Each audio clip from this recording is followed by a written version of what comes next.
This is Coda Radio, a very special holiday edition for 2016.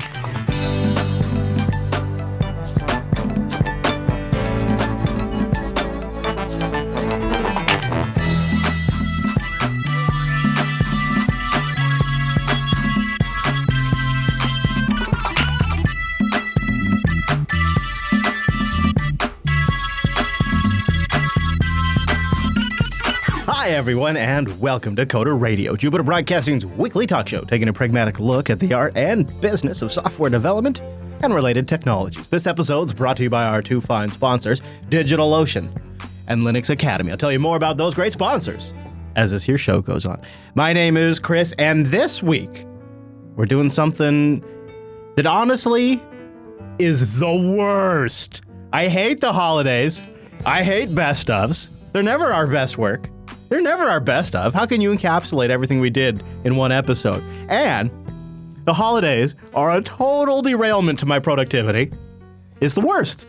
It is absolutely the worst. So, in that spirit, we've put together something that's not half bad for you. It is a look back at some of the things we've covered.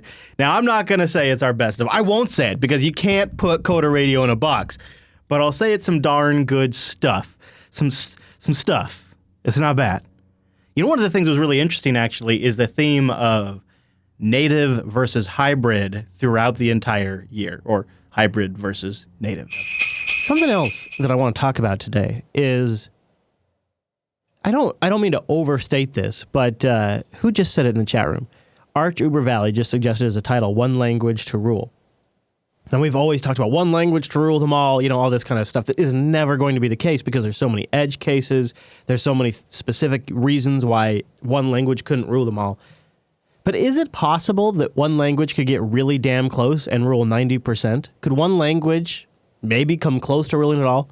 Are you talking? Don't say it. Don't say it. Don't say it, because before we get to that, I think we ought to talk about the app apocalypse. Yes, Apocalypse Now. Yeah, yes.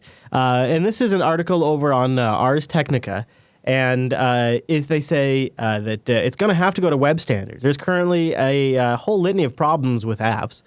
The platform lock-in, of course. Updating apps is a pain, and users often ignore it, leaving broken, vulnerable versions long after they've been patched. Apps are also always a lot of work for developers. It's not fairly easy to write apps that are native on both iOS and Android, let alone Windows and BlackBerry. So the alternative? Well, crap. Use a web browser. That's right.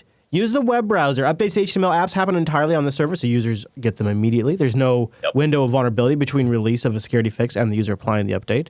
So with a capable HTML-based platform and a well-designed program, that makes good use of CSS.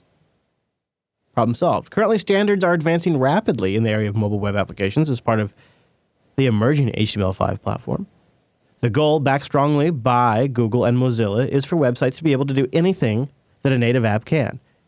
If this happens, native apps may no longer be necessary or even desirable. Standard bodies have been hard at work developing interfaces to control graphics, device notifications, data storage, payments, GPS, compass, accelerometer, and other sensors, forms, multimedia, and more. And the W3C maintains a roadmap of these standard efforts developed and even recently completed. Among the efforts jump-started by the HTML5 apps was the future W3C Web Payments API standard that would define how web applications interact with mobile wallets and other payment systems. Obviously, web applications don't work when there's no network to connect to. A middle ground application called Hybrid addresses this, but at a cost. Now, this is the part I'm curious to get your input on. Hybrid apps use native operating system web browser controls to open full-screen windows, but they look and behave like native apps, including requiring a download from an app store. Hybrid apps get access to the hardware features unavailable through the web through third-party tools, mostly based on Apache Cordova. Hardware supporting Cordova for iOS and Android is excellent, but spotty elsewhere. So, web standards, and you fill the gap with Cordova, and maybe I'll just wrap it up before you jump in. He links to a few things that are in progress, like initiatives for web VR and other things. Your thoughts, Mr. Dominic? So, I mean, obviously, I have a big investment in the hybrid app space, right? I think that's the most reasonable solution for the problem we're facing. But I would caution that with a few things. One, people who've done Cordova, what we're talking about with modern hybrid apps are a lot better and a little more, let's just say, performant than straight Cordova apps. So you're saying, are you saying it's not your grandpa's a hybrid app? It is not your grandpa's phone gap, basically. It's not yeah, exactly. That's what I mean. Yeah. But just there's a couple things, right? The idea that native apps are going to die is a little silly. I mean, one, Apple and Google have an interest, particularly Apple, right, in making native apps as good as possible. Apple really wants to differentiate from Android, and there's just some experiences that you're better off delivering through a native app for a specific platform. That's true. I mean, do you really feel like they've hobbled Safari very much? I mean, they've in the past they made the faster JavaScript engine not available to standalone web apps, but Safari itself has sort of been fairly aggressive until Chrome Mobile really stepped in at pushing. With iOS 8 and iOS 9, they've actually been fairly cooperative with hybrid applications. I mean, I feel like they definitely improved it with 7 and 8, but even before then, they were some of the first to implement like the accelerometer and touchscreen stuff in their mobile web browser before anybody else had it. I mean, they've been really. I mean, at what point have they really hobbled Safari? Well, not at all, right? Their initial strategy was everybody would do HTML5 apps. Right, exactly. But I just want to walk it back a little bit, because the author of this article has set up basically 3 different app development strategies.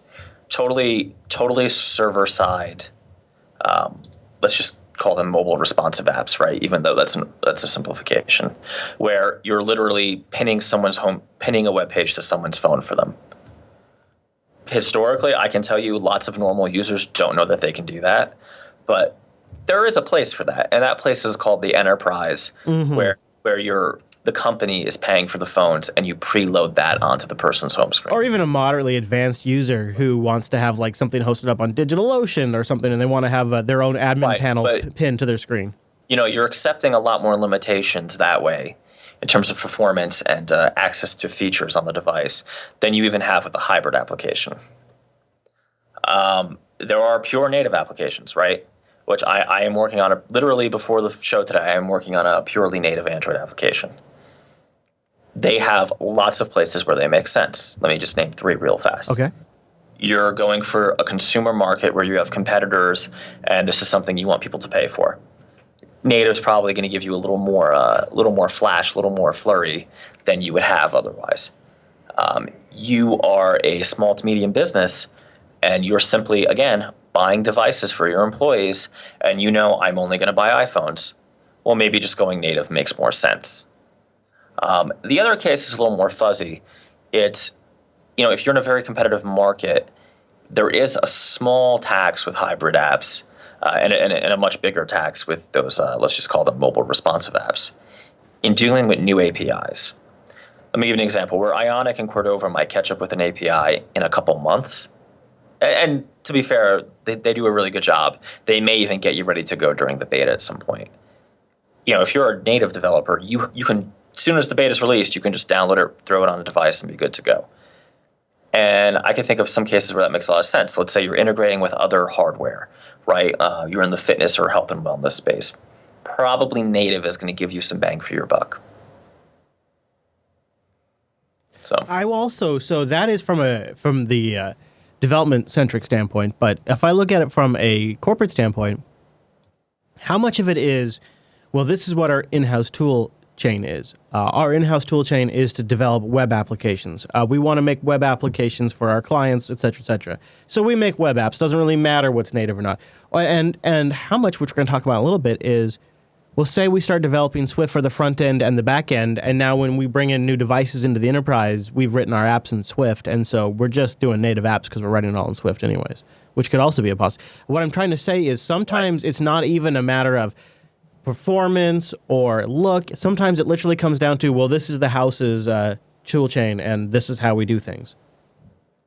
Well, I would say a couple of things. One, a lot of people I talk to, and a lot of our customers, basically, right, are those type of enterprises that think, maybe one day we'll take this in house, and we won't have to pay you a service fee, basically, right? Hmm. So that almost immediately excludes native. But I would caution people. Yes, W3C, the standards bodies, the open source developers for these web technologies, and frankly, Google and Apple, who are doing a lot of this stuff behind the scenes, right, are doing a really good job of implementing a lot of interesting stuff just straight through the web page with those mobile responsive apps. But you're probably not getting a good return on that. You're probably better off either dealing with the learning curve of going hybrid or just paying a shop and going hybrid. Because at the end of the day, what really matters is how solid is the end result, right? How does it feel on the phone? Even if it's an internal application, you want it to not be slow, because if all your employees are using it and it takes, a minute to load, you have some serious problems. Or, I mean, Chris, we've been doing this for a long time. It may seem like a great cost-cutting move right now, right? But cutting yourself off from integrating with the device itself, probably not the way to go if you plan to support the software long term. Especially because the competitive market dictates that these vendors keep busting out great new features that are going to require platform updates. That is going to be, that's where the money's going to be made when the margins are thin and apps are a dime a dozen. The apps that can jump on those new platform or hardware features are the ones that make the monies. Right. Well, see, when you're looking at an enterprise space, so it's more about maintenance. Yeah, absolutely. I'm just saying that's why it's very much a matter of what is your plan? What is your, because if it's the tool chain and it's this what the house uses, then that kind of platform stuff, that platform lag, that doesn't affect you. That doesn't matter to you as much because honestly, you're probably not even updating all the devices when the new OS comes out and the new features are available anyways. Yeah, I mean, so the way I tend to present it to potential clients is it's a scale. Think of it like a treadmill, right? You can go fully native. You're giving up cross-platform, and you're doubling your costs, and you're running as fast as you can possibly go, and you're right on the tails of Apple and Google. It makes sense if you have high performance, or you need a lot of. You plan to update to iOS 10 when it comes out, or you want every new feature, or you're doing something really intensive, processing intensive. There are very few and far people that I deal with that really need that. But on the other side of the spectrum, I really can't recommend against the other extreme more, because it seems like a good idea. It seems like you're going to save, with the other extreme being just hosting it on a server and pinning it to the homepage. You think you're going to save money, but every time I've had someone do this, like pass up on having us develop a hybrid app, and we have an HTML developer here, he's going to do it, and we'll be fine. 3 months, 6 months later, I get a call back. Yeah, it's running slow, and it doesn't look very good, and my employees are complaining. And we want to do this stuff with the camera, and it doesn't work, and we need to, whatever it is, right? They saved a little bit of money, a quarter before, and but they're going to end up spending it anyway, and they wasted their employees' time because by not at least going hybrid, they're boxing themselves in to the browser. And really, Apple and Google just don't have any interest in making that a great experience. Yeah, and it just adds more complication, and it essentially creates a runtime that you're now sort of behest of what changes they make. Yeah, and ultimately, get the hell out of here! Get out of here. Ultimately, I think if you want to be developing a mobile piece of software for your employees or for anyone, you kind of want some sort of application management infrastructure, and you probably want it to be expandable for the future. And you may not know what that future is, so don't box yourself in. There was a big news that affected Coda Radio in sort of like a ripple way that I don't think we foresaw, and it was really kind of propelled by our friends at Canonical. I did not see that coming. That was a major story that had ramifications for the rest of the year. But first, before we get to that, I want to mention our friends at Linux Academy. linuxacademy.com/coders is where you go to support the show and sign up for a 7-day free trial. Now, what is Linux Academy? That's a great question. Linux Academy is a platform for you to learn more. Linux Academy is a platform for you to learn more about just the itty-bitty, tiny, nitty-ditty little gritty details of Linux, all the way up the entire stack to the big high-end services that run on top of it. Powered by people that love Linux, Linux Academy is for you. linuxacademy.com/coders. Experienced sysadmin or new to the world of Linux, Azure, and AWS, OpenStack, and DevOps, a sharp skill set is an absolute necessity to succeed. Meet Linux Academy, an online Linux and cloud training platform that uses self-paced video courses and hands-on labs to give you real-world experience for a wide range of skills. Train for your certification, learn the latest DevOps tools, and grow your skill set to do better work. Linux Academy is not just a video library. Our scenario-based server labs and quiz system allow you to learn hands-on. Man, I love that. That's what helps me get over my quiz anxiety. Also, they have a community that's packed full of Jupiter Broadcasting members. And now, with their new public profiles, you can proudly share your accomplishments at Linux Academy. linuxacademy.com/coders. And a big thank you to Linux Academy for sponsoring Coder Radio for the entire year of 2016. Hats off.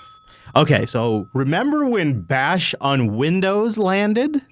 Okay, so we've been teasing it all episode. Windows 10 is soon going to let you run Ubuntu apps from the command line. They're adding a Linux subsystem to Windows, which they're not calling the Ubuntu subsystem. They're calling it the Linux subsystem, which is enabling you to run the Ubuntu userland.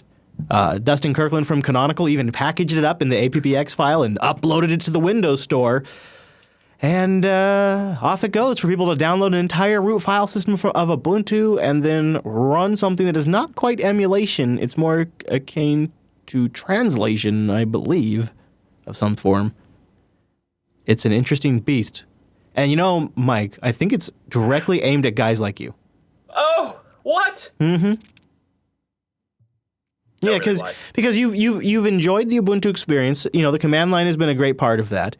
But they also have a great suite of development tools with some obvious attractions to it. And the Mac platform, you know, a big problem with the Mac platform is your hardware choice is extremely limited. If you wanted today to get a genuine like 8-core or even 12-core Mac, you'd have to go get you'd have to go buy like a $4,000 Mac Pro trash can, which literally has not been updated for 3 years, has ancient graphics cards, has like 2 or 3 generation old Intel Xeon processors in it. It is ripe for updating, and it's the only way you could get. It's like if you wanted a modern graphics cards for maybe a project you're working on, you couldn't do it. You could not do it on the Mac platform right now. So having power over your own build is extremely attractive when you're building for certain workloads. And Windows is sitting here saying, look, you can install Windows on that. You get the Visual Studio tools. You get all of our nice Azure stuff. You get a nice popular commercial platform that a lot of people like with Cortana built into it. And now you want a good command line? Now you got Bash. The best one, too, with all the popular Ubuntu apps. And this is looking at guys like you right now who are working on an Ubuntu desktop thinking, man, there's not really a Mac that fits my price point and my workload. I don't really want to buy another Mac right now. But maybe an $800 Windows laptop or a $1,000 Windows laptop that is pretty well spec'd that you could now run Ubuntu applications on, proprietary applications like Photoshop, and obviously Visual Studio and the Ubuntu apps. I think they're saying, Mr. Dominic, we just updated Windows 10 for you. For me? Oh, for me?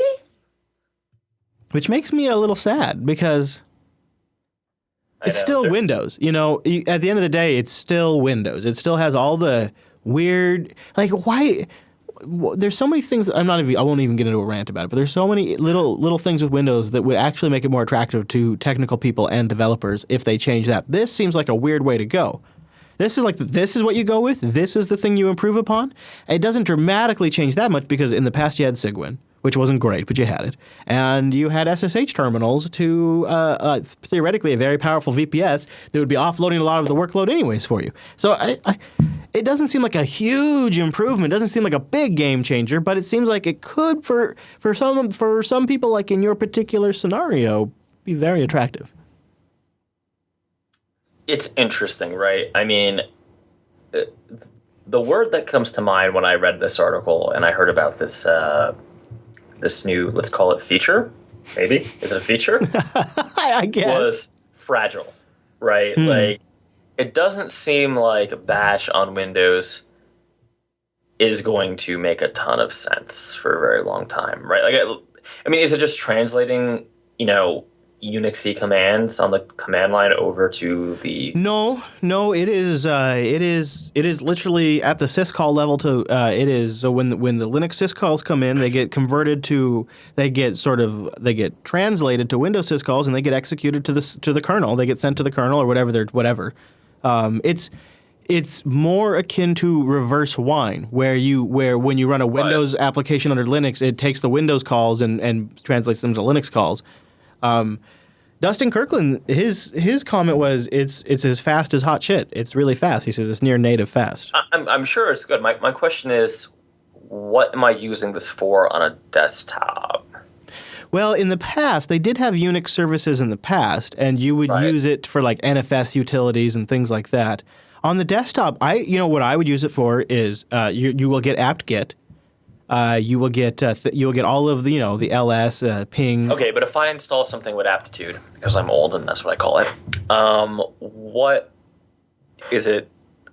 What's the user land for the Ubuntu stuff then? Is it some sort of weird? This is what I understand. It's an Ubuntu 14.04 file system with Bash. So it's not virtualized at all? No. It's literally a directory that's like Ubuntu. It's contained in the app bundle, is my understanding, and then what it does is it mounts your different, like your C drive and your D drive and your E drive or whatever, under the mount directory in the Ubuntu file system. So it is literally binary. I don't understand this move for the client at all. I kind of get it for the server because they have to. Well, in my estimation, it's targeted. Remember what was it 3 weeks ago or whatever? I can't remember now. We covered the Stack Overflow survey, and like almost the entire world identified as a full stack web developer. Remember that? Like it was like this huge category, and that's who I think they're going for, is somebody who is writing something that's going to run on an Ubuntu server, which is pretty much anybody writing for AWS or Rackspace or an OpenStack environment or DigitalOcean or Linode or, there's CentOS and others, but a vast majority of them, if you're writing a full stack web application, you're writing it for something that's going to be running on top of an Ubuntu machine. Also, I was using Azure last night and it's terrible, but really bad. I mean, the new UI is awful. I just wanted to set Laura up with a freaking WordPress website. Oh. And it's like, use our WordPress one-click installer. I'm like, okay, great. Because, they mailed us all these, $500 Azure or whatever. And I'm like, all right, well, if she wants a website, let me just get her a website for free. The installer, failed 3 times. It's their installer. I kept all the default options. It's hard, Mike. I ended up spinning up a DO droplet for it because I got frustrated after 2 hours of trying to set up WordPress. Yeah. I was like, Jesus. But anyway. I look at this as their move. That's their move. And I don't think it's a big game changer, but I think it's right, but I really am their target, right? Because I'm not super platform religious, right? I try everything out. But why don't you use Windows now? It gets annoying to use after a while. So there's 2 or 3 reasons I don't use Windows. Although it is tempting to use Windows because I also like gaming. Yeah. They're right on one, the command line. Yeah. It does have the worst command line. I don't know PowerShell, but PowerShell's better, but I have this whole library of stuff that I do. The thing is, though, is they need a whole new terminal too. So maybe there's somebody who'll create a better terminal. But the command prompt is, even if you're running Bash in it, it's still like the worst terminal of all of the desktops. Well, even PowerShell's actually good. No, I'm just talking about the command prompt. The command. You mean the old command? Yeah, I'm talking about the window. The actual it's a bad terminal application. Yeah, it's they need a better terminal application if you're going to have a good now that you have a good shell, you need a better terminal app. I've always found Windows development environments to be a little fragile. Yeah. But the other big thing, of course, is all the Apple stuff. Now, having said that, I don't. My fear would be this kind of tool would definitely make it easier for me to move my workflow over to if I, for some reason, wanted to do that, a Windows environment. But I just don't see this as something that's going to be super supported on the client for very long, right? I definitely get it on the server side, right? Especially because of Azure and all that kind of stuff. But, I feel like if I wanted to really dev on Windows, I'd have to learn PowerShell at best, and I'd still kind of not be happy, right? I mean, my issue with Mac is that I'm bored, but I'm also extremely efficient on Mac OS, right? Right. Well, between the two, I think Mac OS is a better OS than Windows is. I agree with that. The only thing Windows has going for me is that I really, really want to play Kotar. Yeah. Right. And I can't. Yeah. You're never going to get rich making a bet based on what Mike bets on. However, when it comes to bots, he might have the right idea. We're going to talk more about that here in just a moment. But first, I want to thank DigitalOcean, the next sponsor right here on Coder Radio. Go over to DigitalOcean.com. Oh, DigitalOcean.com, and use our promo code of absolute power and authority. That's Coder Digital. You'll get a $10 credit after you've signed up and you support our show. DigitalOcean is a great way to spin up infrastructure whenever you need it, for a project, for an experiment, to learn, or to really put something in production, or for additional capacity when you need to scale. You're messing around with Docker images? Fire them up on a DigitalOcean droplet in seconds. They got data centers all over the world, in New York, San Francisco, Singapore, Amsterdam, London, Toronto, and Germany. It's crazy. And it's all wrapped up with a beautiful interface and unbelievable pricing. DigitalOcean.com. Use our promo code CODERDIGITAL. Get the $10 credit, and then run their 3 cents an hour rig. It's crazy how much compute you can get for that price. DigitalOcean.com. A big thank you to DigitalOcean for sponsoring the Coder Radio program, and thank you for using the promo code CODERDIGITAL. Bots. 2016, we went bot crazy, and maybe for good reason. So Slack is making some monies.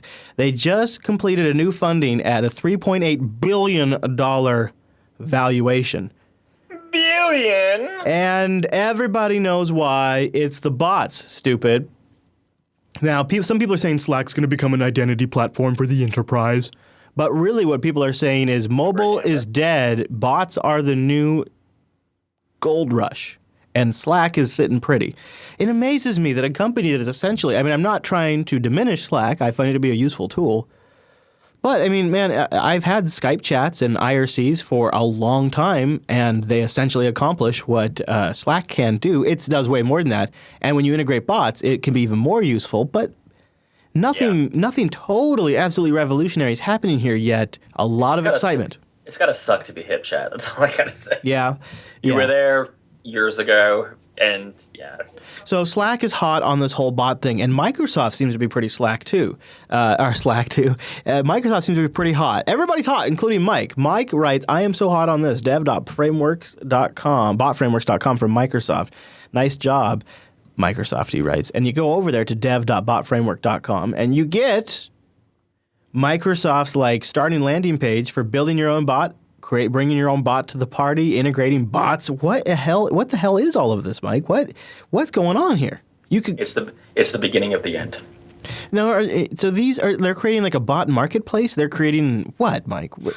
Yeah, so the marketplace isn't super interesting to me, but they have written a C# bot framework, which is like a bot DK. That's what I did there. It's funny. The bots can integrate with Skype, which really, who gives a rat's ass? They can integrate with SMS, useful. They can do voice, useful. Natural language processing, useful. No, that is. And Slack integration, probably useful. Okay, I can see now. I can see a bot for natural voice detection. Okay, now you've got my attention. Although now that I think about it, if I could route my phone calls through Skype and have the bot answer the phone, that would probably be useful. But you see where I'm going with this, right? It is. Now, this is kind of like next level crap, right? Because who knows what you could do with this bot framework? Maybe it's terrible. But I love it. So it's about integrating these bots into your existing application. So essentially what they are kind of pitching here is bots that are in all kinds of applications. This bot is in Slack. This bot is in Skype. This bot is in your Cortana implementation. That's kind of an interesting idea. So instead of having to create this functionality for each separate application, you just have a bot that is able to plug into each application. Yeah, I think there's the obvious little, hey, order me a pizza bot that they advertise running the site. Yeah. Or go search for an image on Bing image search or something like that. Yeah. No one's going to do that. Huh. But I really think this is a low barrier to entry for your everyday developer to, one, play around with Microsoft's pretty powerful natural language processing stuff. I definitely think audio is going to be the next interface. And this seems like a very nascent, early way to get into it, right? To add a, now I'm trying not to hype up too much, but to add a almost AI layer to your software. So really what this is, I mean, a bot, so back in the day, like, when I think of a bot, I think of an IRC bot that you issue a command to and it does a thing. Or like JBot in our chat room, when you paste a link to something on the web, it goes and gets the title of the page so that way people have an idea what they're about to click so they can choose whether they want to click a link in an IRC or not. That's something the bot does for us. Or when people do bang suggest, which none of them are doing right now, to suggest a title, JBot's the one that grabs that and then sends it off to the title voting page. So we essentially have we take advantage here at JB of a bot already. So it's not totally new for us. Now, somebody just linked in the chat room, there is a GitHub project for like a full-on digital assistant bot. Yes. Yep. Written in Go. Yep. There is something to this because if you could imagine being able to interface with the same bot in Slack, in Skype, and in, like, say, Telegram, which Telegram's also very open to bot integration. Mm-hmm. They say they will be. There is something. The bot becomes omnipresent in a way. It's like available to you in your different spots, and that's what makes it a bot, I guess, in a way, right? Is this? I mean, what makes it a bot versus a really advanced script? What's the difference? Let me hit you with something I'm actually like speccing out and working on for my own use. Okay. There is a common case where I deploy builds to people via Hockey app. Okay. And sometimes apps will crash, right? Mm-hmm. One manual process that in the past I've had to do or have had to literally pay people to do is call and be like, oh, we're aware of that. Don't worry, because, clients are very finicky. And sometimes, you know this better than me or as well as me. The mental state of the client can often distort the facts on the ground, right? Sure. I.e., if the client's already unhappy, everything they see is going to be terrible, and if they're already happy. And a lot of times, the difference between unhappy and happy is did they get a phone call or an email? Well, I can tie Hockey into Slack. Why can't I then write a bot that watches Slack, watches that kind of thing, and says, the Jupyter Broadcasting demo app that we just sent them crashed on them, and have the bot quickly write an email out to the client saying, hey, and actually act like a person, right? I'm going to call her Gretel. Say, hey, this is Gretel from Buccaneer. Just want to follow up with you and say, we saw that. We're working on it. We'll get back to you with more. That will save me an entire manual process. And what makes it not just a really sweet Python script is the fact that there are integration endpoints by all these different services to enable it? Well, what makes it not a sweet Python script is really the way you look at it, right? Like, in my vision for this, I'm going to actually program it as though it were a person, right? A member of the team. And hopefully build on it more and more. So it's a big part of how you conceptualize the project. Right. I mean, I'm writing up a spec for it now. I drew a little robot face with blonde pigtails. Aww. Like, I'm envisioning this being like a sophomore in high school girl who's doing an internship for me. Like that's literally. So to directly answer your question, I think that some level of personification is the difference. Okay. Yeah, well, which brings me to which was sort of their big flop, right? That didn't go very well. And that's why it's sort of funny that all this is coming up right after, Tay lasted a day. Well, right. So Tay was I wrote a post on that at DominicM.com. Go subscribe. Tay is terrible. And I love her. She's so easily manipulated. Like, what were they thinking was going to happen here? And then they want to get in the bot marketplace. First of all, you really don't want a command that says "repeat after me" on Twitter. No. Why do you have that? If you don't know, Tay was their little Twitter AI bot that basically went all. Should we just say it? Like it literally was quoting Hitler at one point. Yeah, and it was calling people daddy and propositioning them to do things to it. It told one lady to get back in the kitchen. It was really, really awesome. Yeah. I will say, though, and I actually did write a post about it, the technology behind Tay is very impressive. The problem was the internet is just terrible. The problem is the bot was stupid. It was a dumb bot. It was dumb. It was dumb. And they didn't think of the fact that that was going to happen, which is kind of funny to me. Well, see, problem is I had 2 interactions with her before they pulled her down. One was I asked her a question. She said, "Oh, that's great. I know other French people." I'm like, "Dude, I'm not French. It says on my Twitter profile that I'm from New Jersey." So I right? know... Like, yeah, there were basic facts that I would have thought that the interface for Tay would have pulled in on my profile. And then also, I know you said how you personify it is, and maybe this explains it, because I was actually struggling with this. Why did they make it a teenage girl? Why, who I not assume... Not a great place for the internet, right? Why, what creeps me out about it is I assume predominantly a group dominated by white men decided that they were going to develop something that represented a young teenage girl. Why is that what a group of white men are creating? Right, do you want to know why I'm making Gretel female? I can tell you why. I don't really have a problem with the sex so much. It is like it's an underage girl that they're putting on Twitter to talk to people. It's weird that they made her underage. Yeah. Well, right. Like, all right. Why is Siri female? Why, if you were going to do like a customer service bot? I've read statistics that for navigation units, that people find it maybe more. I've read conflicting reports on that now that I think about There's the one from the Air Force, right, where the pilots are actually more likely to listen to a woman's voice. Right, that's one of them. And then there was also one though where people listening to navigation prompts got more frustrated. So there's also one that says people tend to be less hostile to young women.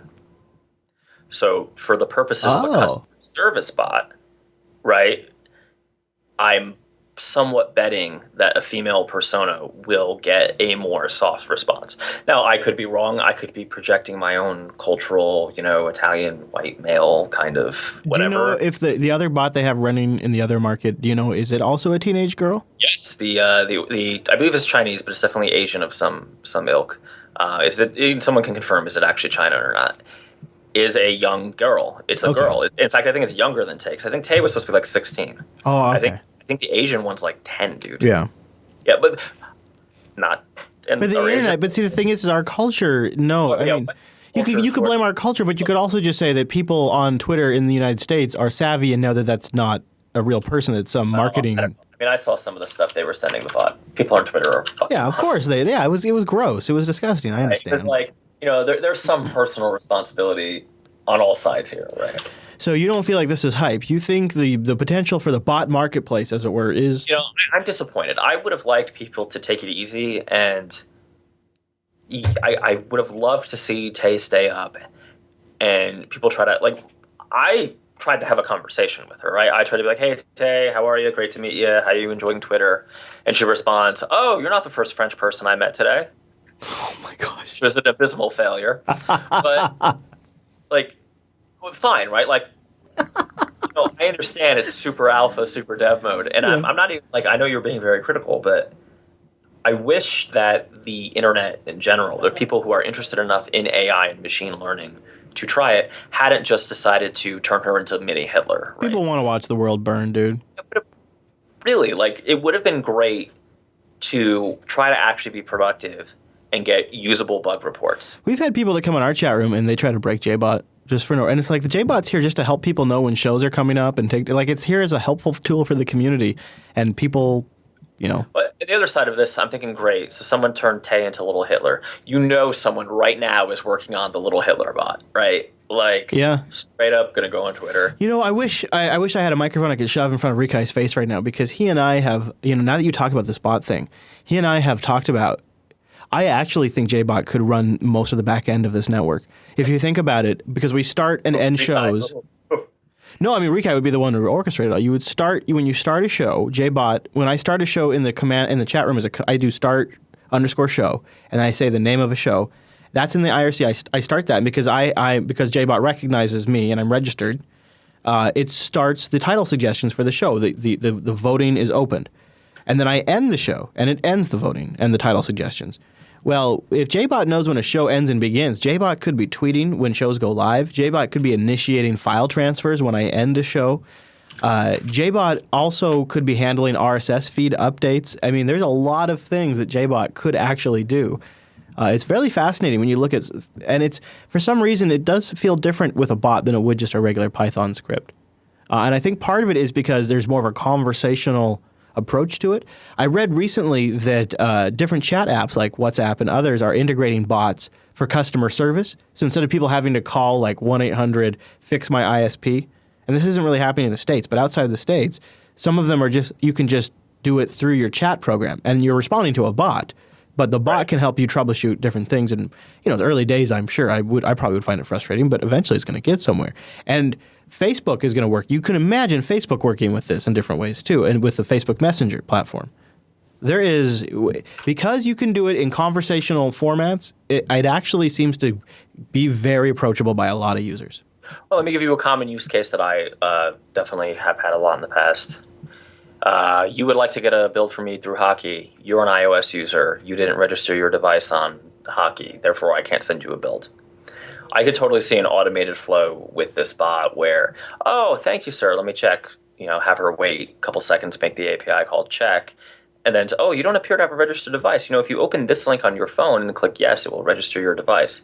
That entire customer service interaction, that time is money, becomes quote unquote free. Well, and like troubleshooting. So what if JBot of the future could actually walk people through setting up their Mumble connection? So you do Bang Mumble right now, and it tells you this is the Mumble server. You have to be in the chat room to do that. Sure, that's something JBot does for people that are in our IRC. They can then know how to get in our Mumble room. But what if instead when you did Bang Mumble, it would say, here's our Mumble server. Do you have Mumble already downloaded? Yes or no. And if you say yes, it would just stop right there. But if you said no, it'd say, okay, here's the download link for Windows, Linux, and Mac. And then once you download it, say, okay, here's the setup steps for this application. It could just walk you through it. Make sure you have your audio set to this. Make sure push to talk is turned on. And because it is step by step in real time, it's not necessarily tedious, but it's also not information overload. And it doesn't give you everything for every scenario. It just gives you the instructions for your specific scenario. That can be pretty powerful from like a customer service standpoint and answer common questions. And I think this kind of framework, and again, I'm not trying to be a Microsoft shill, right? Maybe when I dig into this, it turns out that their framework sucks. Who knows? I'm impressed so far, but it's literally been one half of one weekend. True. I think this will, at the minimum, allow smarter, in quotes, customer service bots like you see on Dell.com, because they're functionally insane on Dell. I actually do feel like, though, this has good, decent momentum because Slack was basically a new look at IRC, right? Sure. And bots are just as relevant in that new envisioning of IRC than they ever were. And we're not the only podcast community that has a bot like this. There's several other podcast communities that have bots like this in their chat room too. Some of them written foolishly in Node.js. Yeah, and some of them that were forks of JBot. Because it's okay. It's open source. It's cool because really. Then I go check out their stuff. That's a good idea. That's interesting. It's really kind of neat. So you mentioned the open source thing. Can I derail you, hippie? That just comes out sometimes, Chris. It's just like negative in the freedom dimension. So I'm tempted to try to make Gretl open source. I'm the hippie. Hey man, I have two concerns about this. One, since this is a new technology and I'm likely to make a lot of mistakes, do open source people feel embarrassed when their code sucks? Like, does that hurt you in any way? Well, it actually, I think from an ego standpoint, yes. But okay, what are going to be some of the easiest code contributions, right? The easiest low-hanging fruit is going to be people that could help you just clean that up. So it's probably a good way to also get people to start actively participating because it's stuff that seems approachable. I think the biggest problem that large open source projects have is all of the approachable stuff is all gone. Well, for me, this is going to be really like the first ever, like, pseudo R&D-ish type project I'll be doing, right? And not to suggest that like doing this depends on like, I'm not saying I'm doing hard first level research. I'm just saying this is a brand new toolkit. The bot toolkit from Microsoft is actively evolving, right? I guess I'm asking, do you envision any scenario where I'm trying to pick 5 years in the future or whatever, I'm trying to get a job or trying to get a contract, and someone says, "Oh, wow, you're C# bot. It works, but What the fuck, man? That's all messed up. I don't think so, because I think anybody who's actually experienced in the industry knows that you're always improving. Having seen people, if anything, I actually think it has helped because it sort of builds a history, at least, like a provable history. Yeah, I'm tempted to think that it would be a positive thing, right? Because you can always reject pull requests if it's not the direction you want to go in, and they can fork it. That's kind of what I'm thinking. Plus, if you do have a few contributors, then it also demonstrates the ability to work in a group or manage. That's true. We have found with JBot, it's I don't know if Rikai accepts every patch or whatever, but it's useful to have it open source. And I mean, we forked it from something long ago, and it's been forked many times, and we've refactored many parts of it, and it's all still very useful. And speaking of functionality, like I said, it is open source. We would love contributors if you want to join the IRC and ask Rikai. Interesting. All right. Yeah, I mean, it's something I'm considering. I would encourage anyone, especially if you're already in the .NET space, and you have some C# experience, check this bot SDK out. One thing, it is a domain-specific language. Bot.framework.com. Oh, interesting. Okay. So, yeah, and we'll have a link to their stuff in the show notes. And Rikai, maybe you could drop a link to JBot, the best place for people to help out with JBot. Maybe I'll make JBot's evil brotor MS Bot for the chat room. R-Bot, or I don't know what's this. No, it'll be MS Bot. Billbot. Call it Billbot. Let's talk more about bots. Now, this is a good one because, honestly, JBot today could be replaced with a few lines of code, at least according to Mike and all of the Microsoft PR. You have been spending a few late nights thinking about bots. Bum, bum, bum. And it's funny, I've been thinking about bots lately, too. And even though I know we just recently talked a little about it on the show, it's sort of taken on a new life with you. What's going on over there? Yeah, so I mentioned it on the show a couple weeks ago. I've been playing around with the Microsoft bot framework. I have a little bit of I don't want to call it a full review, but let's call it a micro review or first impressions. I love it. A couple things I overlooked the first time we talked about it. So you can write your bot in C# or Node.js, i.e. JavaScript, which is interesting. It is actually possible, and I have done it, to develop your bot on Mac or Linux via the command line using any editor you want, right? So the difference there is you don't have the tooling. So Microsoft has a nice GUI interface built into Visual Studio that lets you do your debugging. But, then you're using Visual Studio. Another interesting thing is if you go to that GitHub page, I had a very brief conversation with some of the developers on it and some people having some trouble in the quote bot community. You can actually use Mono instead of .NET proper for the C# side of it, which I thought was really interesting. Okay. So what would be the advantage of that? Is it because that's because that's what's available to the Mac platform and the Linux platform? Why would you do that? The Microsoft bot framework actually requires you to be running a web service somewhere. And if you scroll down there, you'll actually see that it is totally possible to run a Linux web server with Mono running on it as your Microsoft bot server. Huh. So think about a DO droplet or something like that. Yeah, exactly. So that's nice. And that seems much more approachable to how people deploy software in the cloud. Well, and it seems much more realistic, right? Right, yeah, exactly. Yeah. Yeah, right now my current setup is I'm actually using Visual Studio Code to develop a prototype bot in C# on my Mac. Just trying to get my feet wet. Not sure I'm going to stick with Microsoft's bot framework. So when you say you're developing a bot, is this something you intend to actually interact directly with another human being as the user interface, or is it something that's going to take place on the back end and take care of things? Like what kind of bot are you talking about? So I talked about it some on the last show we were live on. Basically, a front-level support bot is what I'm trying to do. Okay, all right. Wow, man, that is pretty ambitious, I gotta say. I was reading. It seems like there's a lot of bots that are in production today that we don't even realize are really bots, but it's because they pretty much work on the back end taking care of stuff. And that almost seems like a slam dunk because you can have a bunch of great functionality with something that just takes very simple commands, maybe from an operator. When it's something that has to interact with human beings, there's a lot to parse there. Well, one thing I will give the Microsoft framework is they have a lot of built-in plugins that make that a little easier. If you cared about Skype, it would be even better. Unfortunately, I don't. So the advantage for Microsoft is, here, we're going to give you these bots. We're going to give you some of the stuff to work on these bots.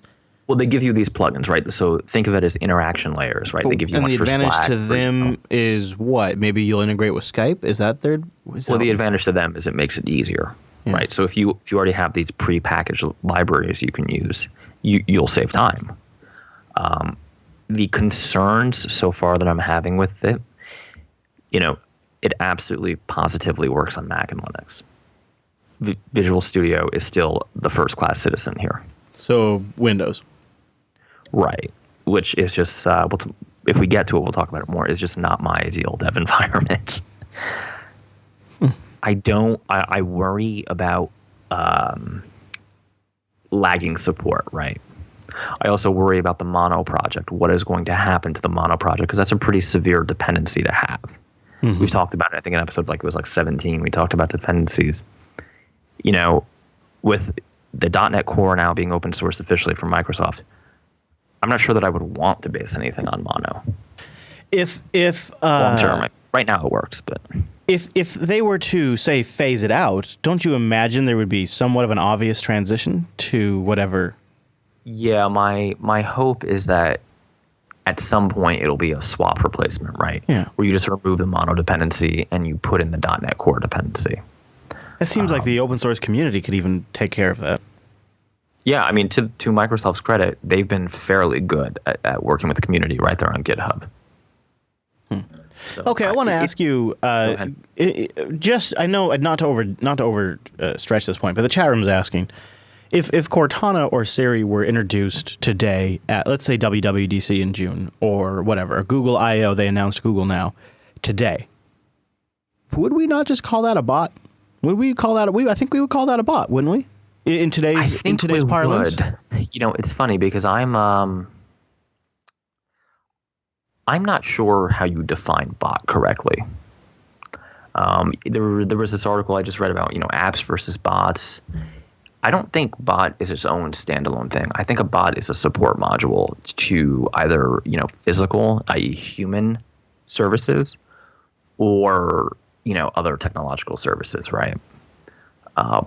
Cortana, in my opinion, is definitely a bot. I mean, how could she not be?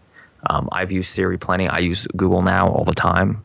They seem very bot-like, although Google Now has kind of fallen off for whatever reason. The one that doesn't really fit the pattern for me yet is I'm taking a brief look at the Facebook Messenger platform, their quote-unquote bot framework. That seems much less... on the other hand, it's much less ambitious than the Microsoft or some of the other efforts we're going to talk about. Less ambitious? How so? Well, the Microsoft and the other framework I'm looking at, it's a bot, which is a open source bot framework written in Golang, which I've also done a prototype in, and it's really nice. To be honest, I didn't think I'd like Golang as much as I do, but we'll talk about that on the next topic. They're just bots in the cloud, quote unquote, that can have interfaces anywhere. They can have interfaces on email, voice, Slack, which is of particular interest to me, and really anything you could write an integration to, right? For my purposes, Hockey app, any of these kind of customer-facing portals, where the Facebook Messenger, the technology is very impressive. It's, I forgot the name of the company that they acqui-hired, but it's wit.ai, natural language processing. It's got a lot of really cool advanced features, but it's so tied to the Facebook platform that I'm not sure that doesn't limit it in a pretty significant way, especially when you're thinking about, enterprise use, right? I could see Facebook getting a lot of traction with Messenger and stuff built right into your Facebook feed over time. I could actually see that even being simpler. I could still see getting a lot of attention. It was just, is that the right user base? That'd be maybe the question, don't you think? Yeah. I mean, I could definitely see myself, asking the Facebook bot to help me schedule a party, right? Or a pub trivia night. I just can't see me having my customers interact with it. Yeah. Well, that would be really good to, especially a bot for setting up like a party meeting or something like that. That could be really cool. So can I tell you just briefly how we're using bots? Go ahead. And then we'll move forward. it's for us, bots have been a part of Jupiter Broadcasting for years and years and years because we came at it as an IRC tool that we've been playing with different iterations of them for a long time. And then, at some point several years ago, JBot was created, an open source project that does things like title suggestions or quotes from hosts or calendar, tells you when the calendar is. You can get Mumble information on the Mumble server. There's a lot of queries that you can query in our chat room as a chat question, and JBot will answer you, including just silly stuff like a Magic 8 Ball kind of a thing where you can ask it questions. And over time, we started adding more functionality, like bang suggest to title suggestion, which nobody in the damn chat room is doing right now. Guys, we need titles. And then and that integrated into a voting page where you would bang suggest, and then JBot would grab that title and add it to a voting page, and people could go vote. And then we decided, well, it would be nice if we could officially start and stop the shows for these voting. So then we added the capability of JBot to officially start and stop shows for voting, and then we added additional streaming capabilities recently, and we're still working on the final code for this, but we added 2 new DigitalOcean droplets, Satcom 1 and Satcom 2, that stream out to a bunch of different endpoints now. So now we're live on YouTube, for example, and other ones. And we are working on JBot so that when I do that start show command to start the votes, to open the voting, it will, on the back end, use the DigitalOcean API to spin up the Satcom 2 DigitalOcean droplet, which then sends it to all of the endpoints that we don't stream to 24/7. We have some destinations like jblive.tv and Ustream TV where we're live 24/7. And then we have some destinations where the audience does not expect you to be live all the time, and it's weird for you to be live when you're not actually live. So so we don't stream to those places all the time, and that's Satcom 2. And using the API on the back end, we're just using JBot as an interface to talk to that API. And so when I start the show, it'll go start the voting, and it'll spin up the Satcom 2 DigitalOcean droplet, and boom, we go live. And then when I end the show and close voting for the day, for that episode, Satcom 2 spins down, using, again, the API.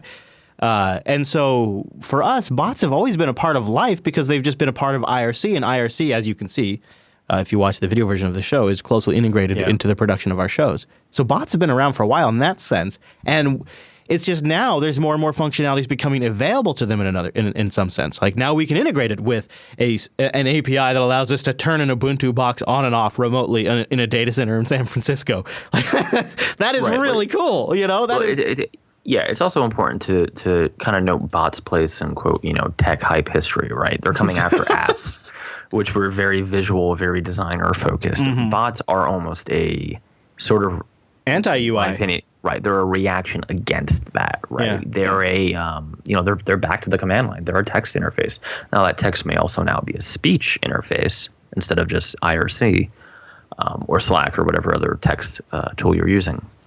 But I think people who own an Amazon Echo, and I do not have one, but people who own one will tell you that that sort of high level of accuracy voice interaction is a total new future UI. It is a UI on its own. How you interact with it is a UI.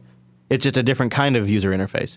And there is so much hype around bots too that you don't want to get swept up in that. Like VentureBeat says the $200 billion chatbot disruption. They just posted that yesterday. A lot of people are going to write a lot of stupid bots.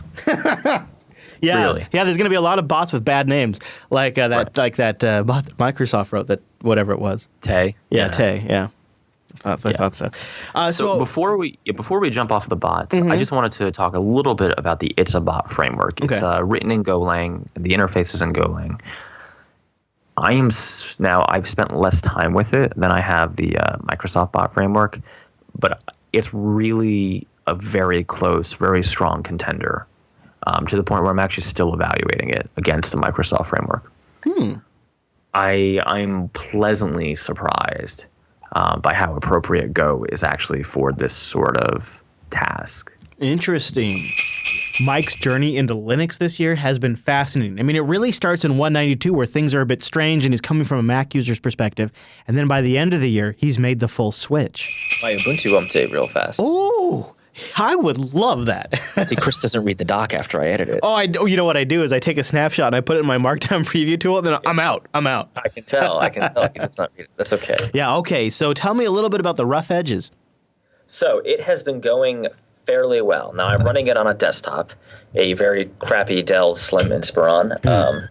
Sorry, my Rode Podcaster arm is falling down on my face. They're not very good, right? I mean, after after about a year, 192 episodes, they just start giving out.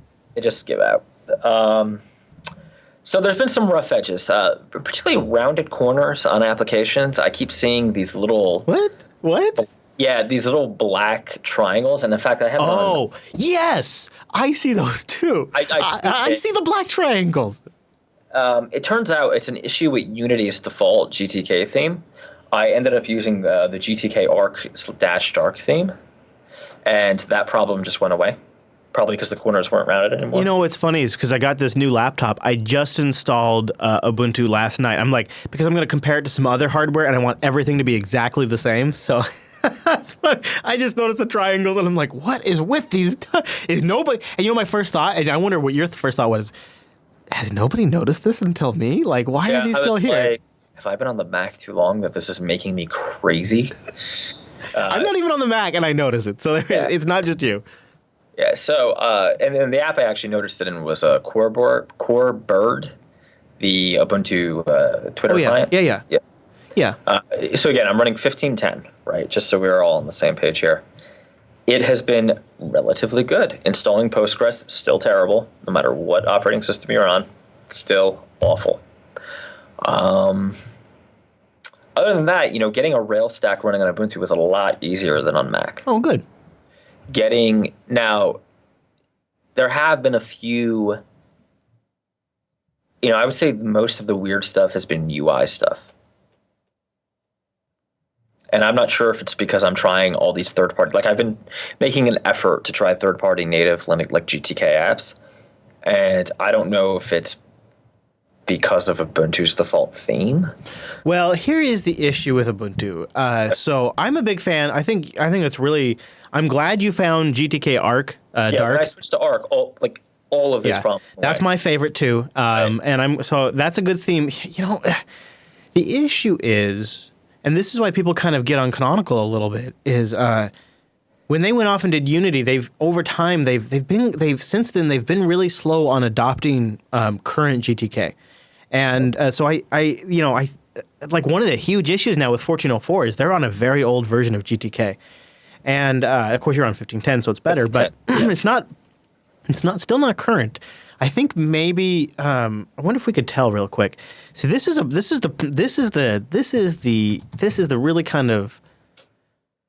unfortunate problem that desktop Linux has for developers.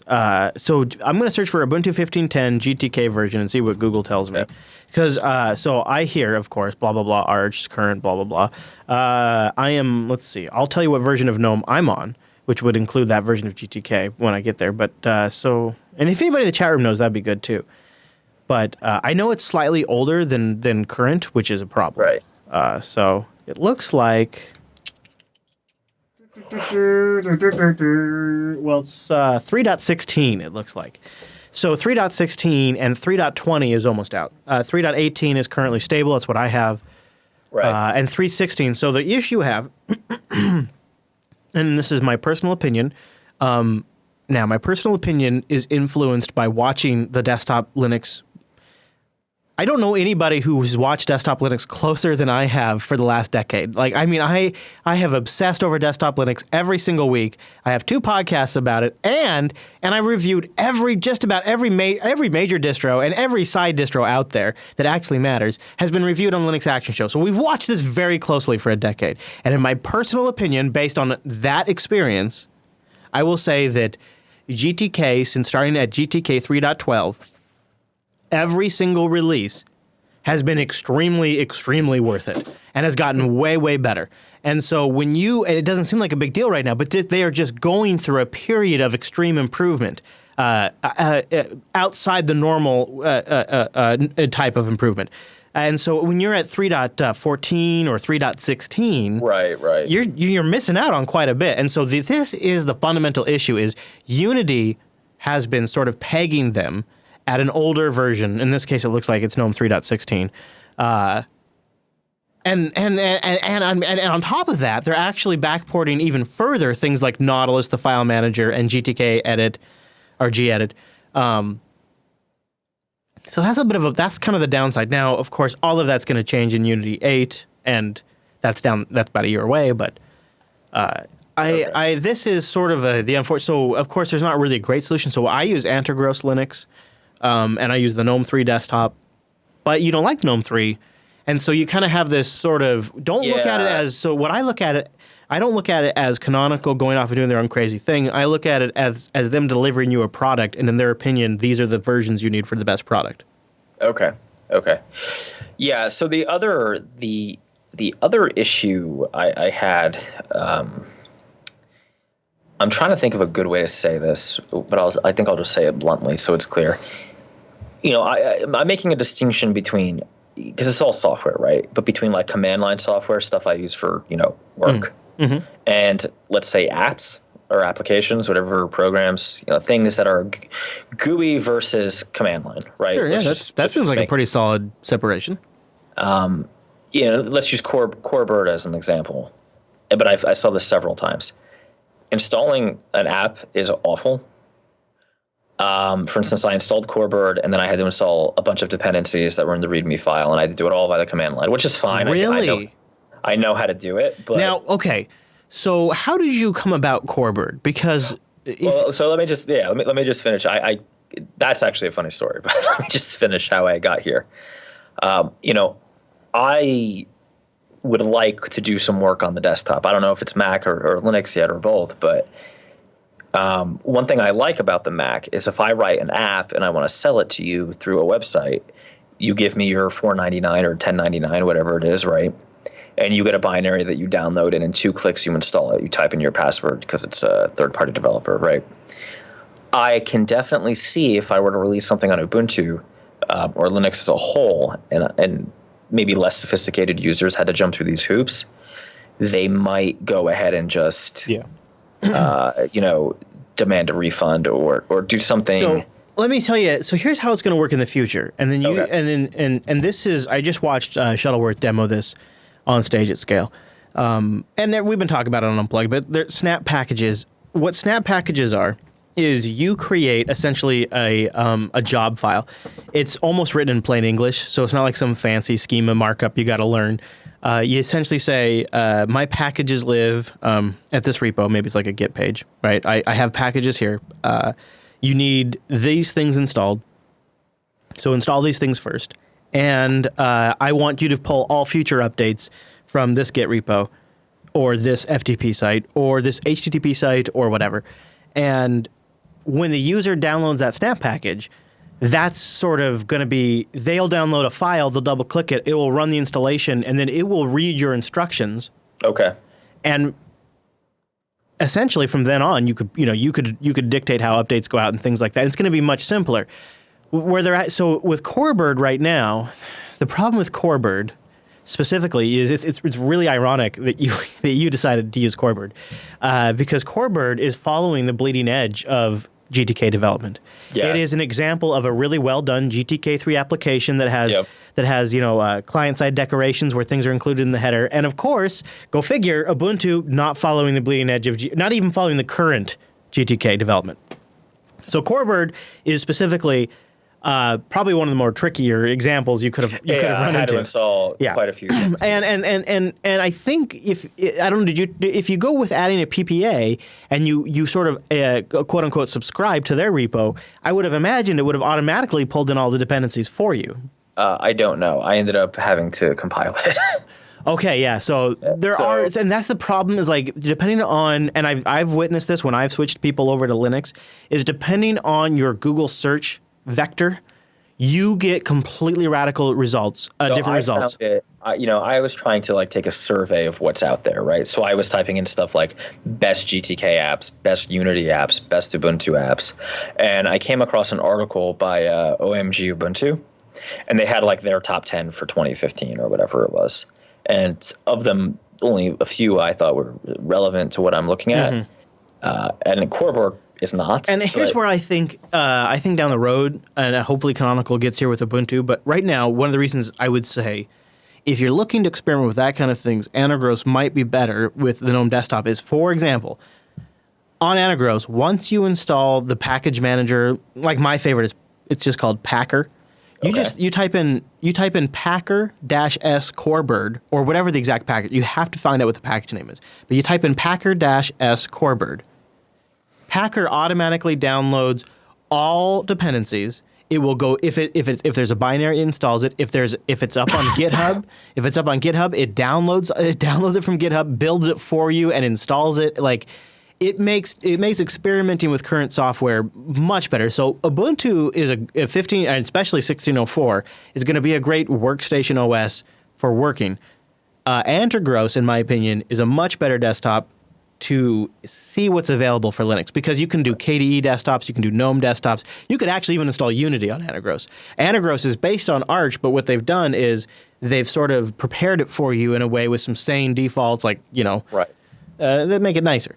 But yeah, Corebird's a great app, but it exemplifies the Ubuntu soft spot right now. So is there no way for me to,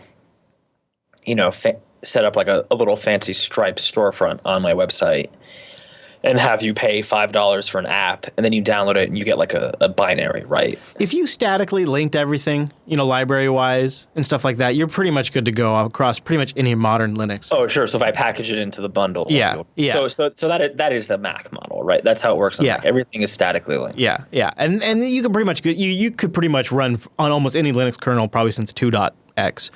But if you wanted to be able to dynamically link to current libraries, so what Steam does, for example, is Steam has a Steam runtime where they just have the Ubuntu libraries available. Or, a lot, Noah and I were just talking about this on Sunday, is more and more projects that we're talking about on the show are just being bundled with Docker images.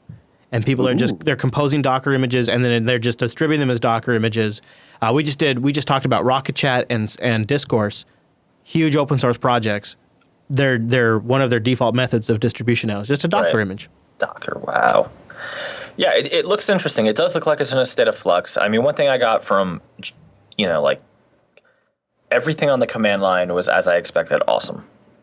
All of the Ubuntu specific stuff was pretty bad. Yeah, especially the App Store. I took a look at the Software Center and I just kind of said, okay, well, no.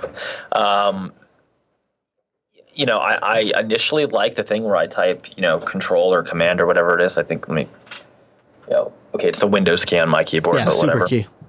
And I can do, kind of like their version of Spotlight, which is the search thing. But the behavior has not been super consistent. Yeah. It does get better. It does. Okay. Yeah, it will. Okay, I got to ask you, though. I mean, you're on pretty old hardware. Given all things considered, what do you think of the performance? That's the big highlight. Like, this little tiny-ass Dell Tower was doing nothing beforehand, and now it is a totally viable dev workstation. Isn't that feels cool, right? Yeah. And it's powerful, too. You can tell there's power under the hood. Yeah, I mean, I'm doing the majority of my non-Apple development on this workstation. So if I'm at my office, I'm using the Dell, unless I'm doing something, Apple-specific.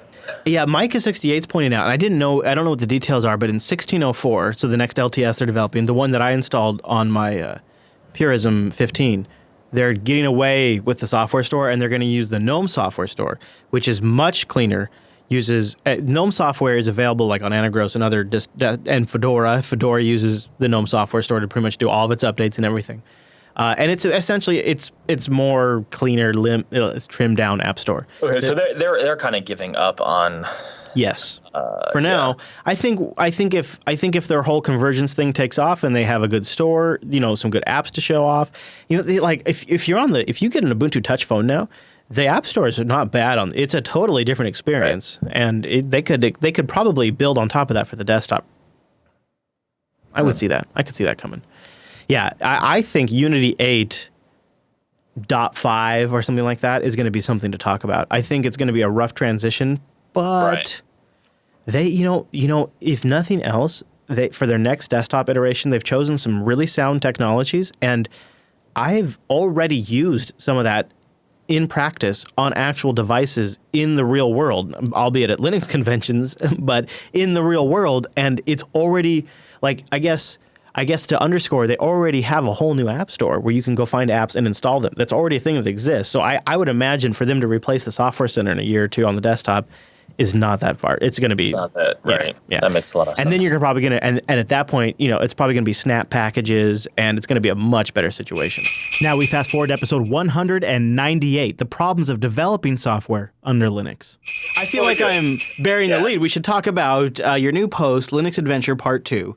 You get into Ubuntu apps, so you still running Ubuntu on that Dell. How's it been going, Mike? It's been going relatively good, which is what I state in the post. So far, not so hostile. Yeah, you say a couple of things, though, that I thought were interesting. You talk about Ubuntu just doesn't have a good ecosystem compared to Mac OS, and the Software Center is more than an embarrassment. The developer interest, the simple and most basic cause of this is there just aren't many apps available since developers don't see Ubuntu as a platform worth developing for. And you say that's probably true to a point. So obviously this is true when you're looking at the Ubuntu market in a certain context, right? All right. So let's break it down point, right? So I think we can all agree.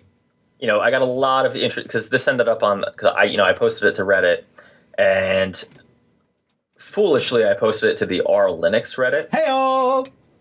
What a mistake. The high degree of discourse. General hostility. Makes Linux users look great. I think because it's funny. I got a couple emails, and some of them were fun. But at the end of all these conversations, but of course the Ubuntu Software Center is garbage, and you're totally right about that. So let's just stipulate, right? Chris Fisher, Mr. Linux Action Show. Will you agree with my point that the Ubuntu Software Center is a steaming pile of chemicals? Sure. Yeah, man. I mean, that's okay. In fact, you could say that is a horse I have beaten so long that I almost have stopped mentioning it because I feel like, geez, I can't keep kicking this thing. Okay. I mean, it's. I would argue, Mike, that the Ubuntu Software Center has done far more harm than it has ever done for Ubuntu or the Linux desktop. By now, unfortunately, by a pretty good margin. The gap wasn't as big as it was a couple years ago, but now it's super bad and really, really unfortunate. And the worst part is, Mike, is it's not just the quality of the application. They've made some improvements. You're on 1404, right? No, I'm on 1510. Oh. Well, that's as good as it's getting, buddy. Hey-o! And so, so it's not, and it's never been, it has bad. It is so bad because it infers the promise of a way to deliver software to Linux users, but it makes the process of even getting a free application so convoluted and complicated that you are left with a total lack of confidence, not to mention discoverability is atrocious, and it is unfortunately really, really poor done. A web application with a Firefox-based frame around it using the Gecko rendering engine would have been a better experience. Literally, the GNOME extension site is a better experience than the Ubuntu Software Center. And so the problem here is because this thing is so bad yet has inferred a promise for so long, it has essentially misled developers as the place to launch applications. So what we have now, and I have a history of them, some of them covered in this show, is people launch applications in the Software Center and then they make $30. And we have literally, you remember from a while ago, gotten data directly from developers that were selling applications. One used to work for me. I won't say his full name, but Zane. Yeah, I know. He did that cheeseburger thing. Can I make more than it cost me to buy a cheeseburger? Do you remember the fancy widget calendar weather thing? Yeah. We heard from that. Yeah. I mean, we've heard from several. I don't want to name them because we've heard from several developers that it is an embarrassment the money they make. It is often under $100 a month, and that was a couple of years ago. Imagine where it's at now. So one more thing, sorry, and then I'll let you go. My last point is because they made a false promise, and then the last thing real quick, because they were delivering this piece of steaming crap on the desktop, Nobody really from the community stepped up to actually deliver something here. So what they did is they left. There was this hole in the market that they plugged with something that was a substandard product, and nobody else wanted to go up against it. And thankfully, after a while, we've got an app grid. But in the meantime, if that steaming pile never existed, somebody would have come out of the woodwork to deliver this thing. There, I'm done. Okay, great. So I want to talk about AppGrid. But before we talk about AppGrid, I just want to because I don't, I'm not like crazy, right? I know far more people listen to the show than would ever go to the website, which is DominicM.com. So let me just state the argument that I made in the article, and you can tell me if I'm mischaracterizing what I wrote yesterday. That's fair. I said there were two major problems. One, under the heading of developer interest, is basically what you just stated, right? That there's just not that much commercial or GUI. I mean, it doesn't need to be commercial, right? But GUI app, in quotes, development for the platform when compared to Mac OS or Windows. Obviously, I'm not talking about command line utilities, server software, or anything like that. The next issue, which is the one you just beat with a hammer, very good, app distribution. I would say that is a bigger problem, right? Because, I'm coming at this from someone coming from the Mac, looking at it, thinking, okay, maybe I'll release something here. You've already got my interest, right? So that's kind of taken care of. But the distribution problem of if you have something called the Ubuntu Software Center, and then it doesn't work right, or it's crappy and broken and looks like Camden, sorry. And it requires that you, quote unquote, buy a free application, and you have to log in with you have to go create a Canonical account, and it's weird. You have to go create a Canonical account and buy a free open source application. It doesn't click. So then my obvious and next thing to look at would be, well, okay, let me look at setting up a page for this with like a Stripe payment thing, or what I used to do was a Gumroad payment thing, right? Basically just a payment processing widget, and I would just let you download a binary. Lo and behold, that's also a huge pain in the ass because, we've talked about this, I think, last week or the week before, but linking dependencies, there's no, quote, blessed development kit, right, for Unity. Issues with your apps, like in the previous post and on previous shows, I talked about as I'm trying other people's Ubuntu apps, which are, by the way, few and far between, there are definite issues on Unity. So I just want to throw that out there. We talked about Coreboard, where I had to change my I was having that stupid thing with the corners of the screen. With the little pixel corners, yeah. Basically like pixel, not death, but like almost look like pixel corruption on all the corners, where I ended up having to change my theme to fix that. There are serious problems that I would argue not having a, quote, blessed development kit cause. And I understand that like Canonical pushes Python GTK, and I understand there are tools. There is a developer.ubuntu website. There's all these things that you could totally do. There's Vala, right? Great.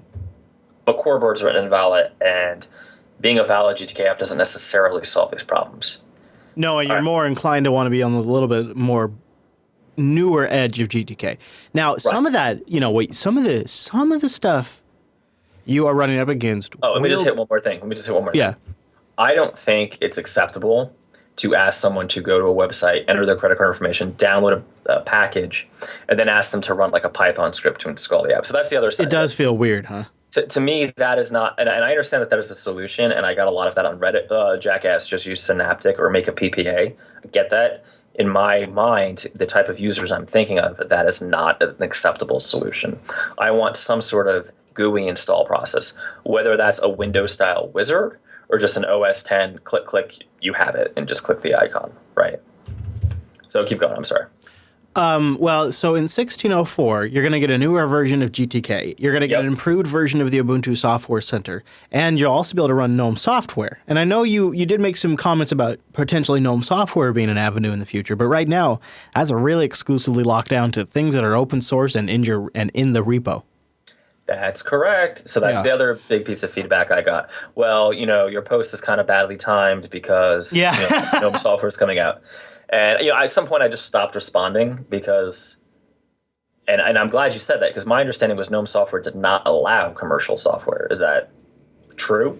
It's not an implicit policy. In fact, they've talked about in the future having commercial partners. Right, in the future allowing a payment processing system and all of that. But as it stands today, I don't believe that if you were to go into GNOME software when it does come out in like 5 or 6 weeks for Ubuntu, right? I don't believe that is a viable alternative if you're trying to sell your application. So essentially, Rikai has got the link there. Essentially, what the plan is, it's not working great at the moment, but essentially what the plan is Canonical is going to transition to making paid apps a thing in GNOME software, which requires patches. And not only does it require patches, but because they don't want to reinvent all the wheel, it's going to require like package maintainers package the icons appropriately so that way the artwork and icons display appropriately in GNOME software, which isn't necessarily the case right now.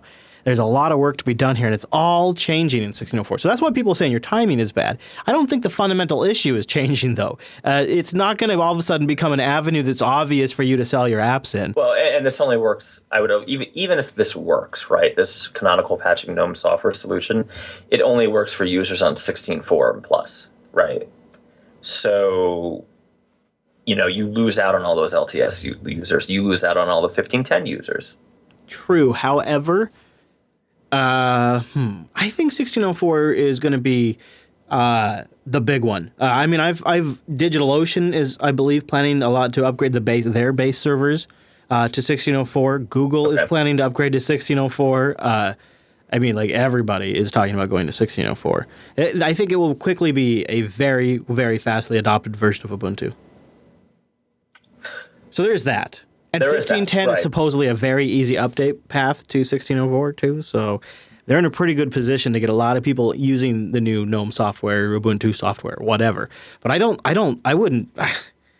Mike, the thing is even then, once that's done, that's phase 1. Phase 2 is Unity 8. Phase 3 is a new software center where you distribute your packages through snaps. I don't think you're going to have a complete solution for this until 2017. Episode 202, I just have to shake my head. Intel was so good until Skylake. And of course, that's when Mike decided to get a Linux machine. As you may or may not know, Noah, I have been running Linux on a VM on my Mac, but I'm a little tight on storage. Okay. So I went ahead and I had a spare. One of those little Dell Inspiron towers, the crappy little tiny ones. Yeah. And I threw Ubuntu 15.10 on there. Okay. Using it for my home office, I was pretty happy. But, I was coming to work every day, still working on my MacBook Pro, actually. So I said, you know what? I got a coupon from the Microsoft store. This is the first mistake. And it was $200 off a non-touch Dell XPS 13. Okay. Ooh. Great. So I bought one. And I was so excited that I ordered next day shipping. It took me 3.5 hours to place the order. That was fantastic. Oh, man, Dell has a horrible site.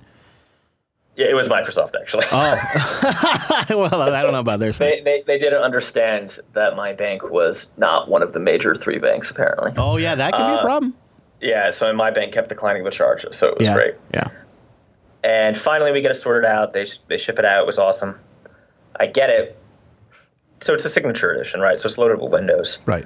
I get my Dell 1510 USB key, pop it in there, run it. All is well for about 2 minutes. Okay.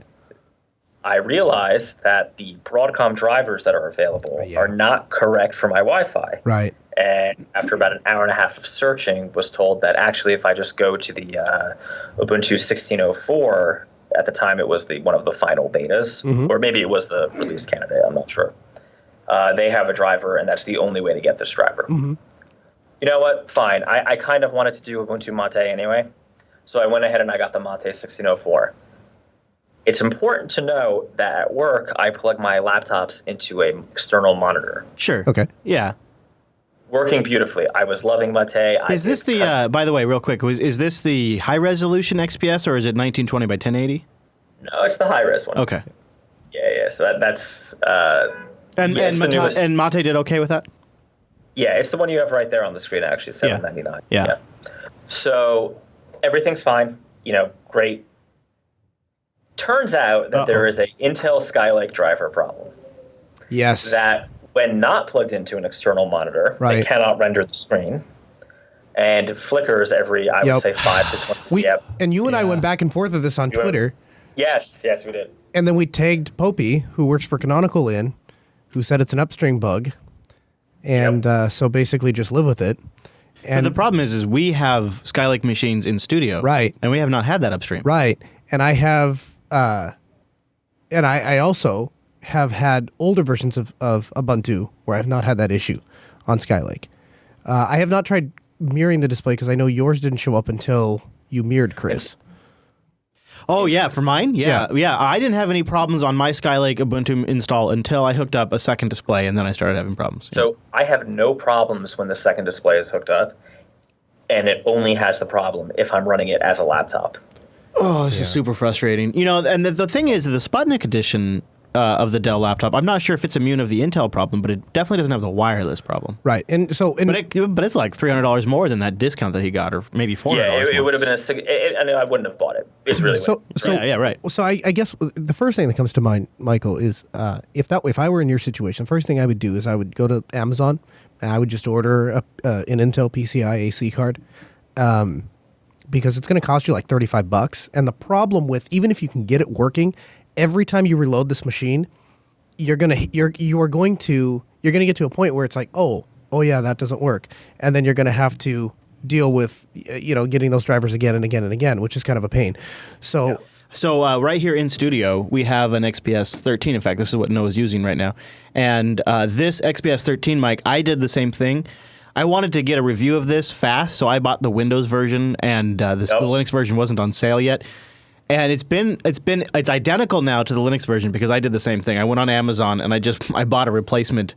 I got to make sure you get the right one. Yeah, because there's a couple different shapes. There are, but anything made by Intel would pretty much work out of the box. And I think it was like $40. Right. Yeah. So it's not super expensive. And you just replace the card and it fixes the screen. Yeah, and it's right there. 2 screws and 2 wires. Yeah. So just be careful with the wires because they can break. I did break mine. It's like 5, 6, 7 screws to get the bottom plate off of the laptop, and then it's right there on the bottom. Yeah, I did a hard drive upgrade on mine, so I've already taken. Okay, yeah. Oh, there you go. So the reason why I did that, even though I know I could get the Broadcom working, is I just never want to. Like, you reloaded that this weekend, right? And you didn't multiple times we reloaded it, and you didn't have to worry about it once. It just works every time, and that's what. If I'm reloading my rig, sometimes I'm in a rush, and I don't want to have to fight that stuff. So wait, just to be clear, getting that Intel card on Amazon, that fixed the Broadcom problem or that fixed the screen flickering problem? We'll fix the Broadcom problem. I'll be very honest with you, and this is something that Chris is. I know he's going to start dancing around the studio and screaming like a little girl when I say this, but I have over this weekend, I think I have become convinced that Antergos is really a better distro to. Well, at least I think we're getting a lot of feedback. I don't know if you see my Twitter feed. Somebody said that to me too. But we're getting a lot of feedback that 1604 wasn't ready to ship. It has been a disaster, Michael, and I have been using the entire week I have to like look right now. Oh, there it pops up. My menus weren't showing up, and that's just one of the many problems I've been having on 1604. And it has the whole week I've been defending 1604, and I've gotten to a point where this is barely usable. Here's what I'm starting to suspect, and this is just my own bias coloring this opinion. So take that into consideration. But what this feels like to me is this feels like too many things going on. We're working on special projects with Microsoft to get Bash on Windows. We're working on mobile at Mobile World Congress, and shipping a tablet with BQ right as the LTS is about to release. Like right as the LTS is about to release, we have a brand new tablet that we had to delay a couple of weeks. That way we could fix up the image to get it out the door. It feels like what happened was even though 1604 had a long time to bake, some of the swap issues and stuff like that weren't fixed until just days before released. It was banged together and thrown out the door to meet the deadline. And everyone was quick to write in and tell us the swap issues are fixed. I actually ran into that the bugs marked as closed. I mean, that's great. The first ISO that I downloaded from the main site as it got published and went up, I ran into the same problem. Well, here's where I'm not trying to say Antergos or Arch is better than Ubuntu, because I bet if you give it 3 months, 1604, 01, or 02 will be out, and that entirely destroys the purpose of an LTS to me. I know, but I just that's kind of garbage. Right, but here's why I think perhaps Antergos has a leg up at this very moment, and what I'm saying is in 2-3 months this advantage might be erased by future 1604 updates. Mm-hmm. But because they aren't hitting arbitrary release dates, They are just packaging upstream rolling stuff and putting out ISOs as they have enough collective stuff to fix. There's no release day. There's no deadline. There's no stress there. It's when the product has gotten good enough to cut a new ISO, we cut a new ISO. And that, over the last 2 years, iteratively, has led to a really good, polished distro. Yeah. And I think it's partly because they're not hitting arbitrary release dates, and if something distracts them for a little while and they decide to go retool something, they don't then all of a sudden bang something out just to make sure they hit the day. Yeah, this is really kind of shaken my worldview on Linux, because I kind of think I feel like from the basic things that I'm getting from you, Michael, is that you and I are kind of similar mindsets in that you're essentially looking for a Linux distro to just install and then work on, and you're not really interested in playing with it or doing other stuff. You need to be able to get work done first, and then we take your second. In playing with it. Yeah, right. And what I'm finding this week is that the distro that for forever I have seen, I think a lot of other people see as the distro for people that want to tweak and play, I have found those to be, at least in this last week, blowing out of the water the LTS, and I understand that they will eventually get those problems sorted, but Antergos will eventually get all their problems sorted too. Really, I think to be a successful Arch user, it requires that you update your packages once every week or two. Mm-hmm. And maybe more frequently than that if you have time. Mm-hmm. And maybe check the Linux Action Show subreddit from time to time to see if there's any Arch news. Right. And that's because every 3 times a year there's a package upgrade where you need to migrate from one Linux technology to another Linux.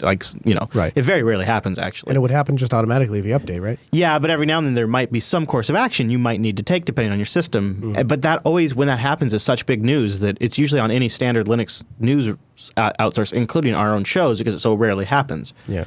To me, the threat of the big threats I hear are my software's changing out from underneath me. My interfaces are changing constantly. Right. I don't want my system to be one way one day and another way the next day. Yeah. Those are the common retorts or whatever to Arch.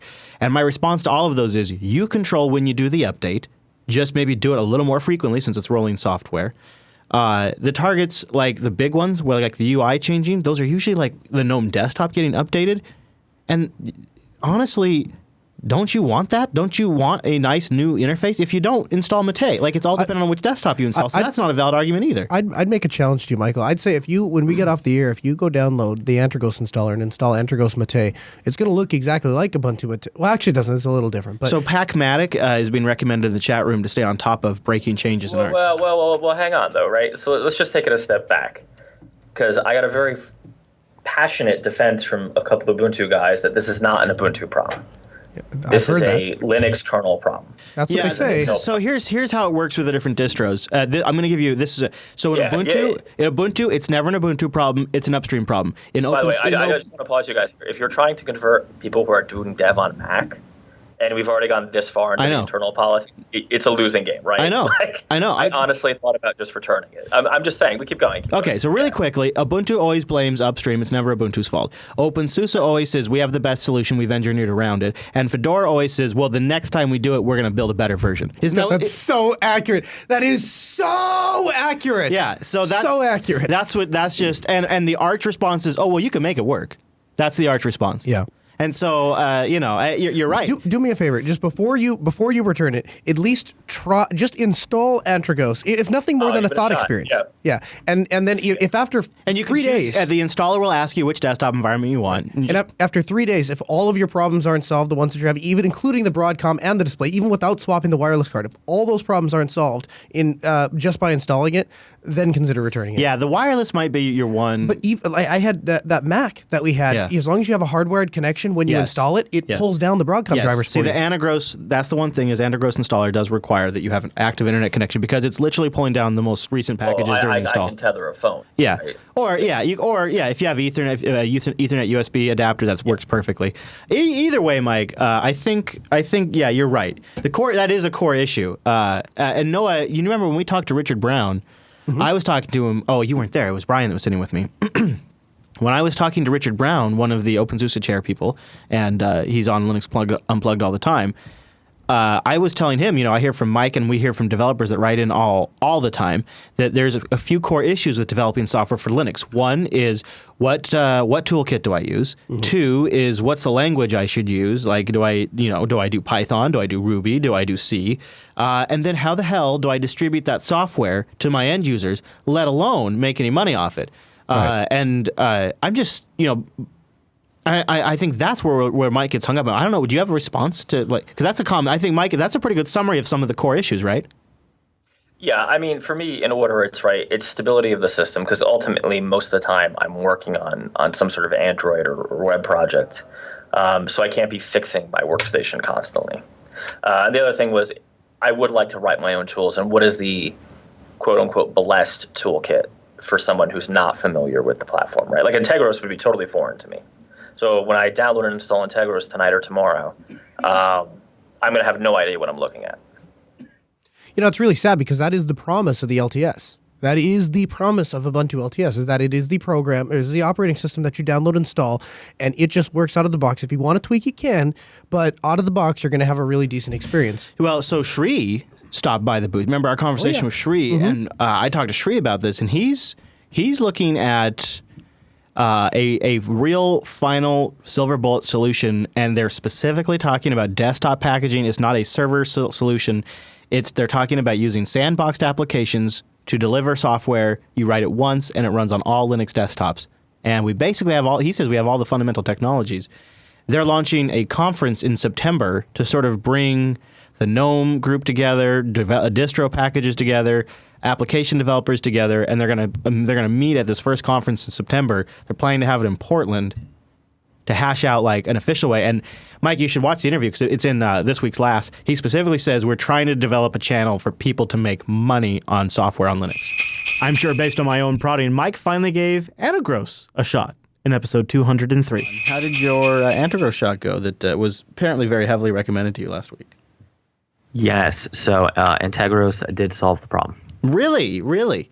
And which desktop did you decide? Oh, okay. All right. Wait, before you go there, which desktop did you go with?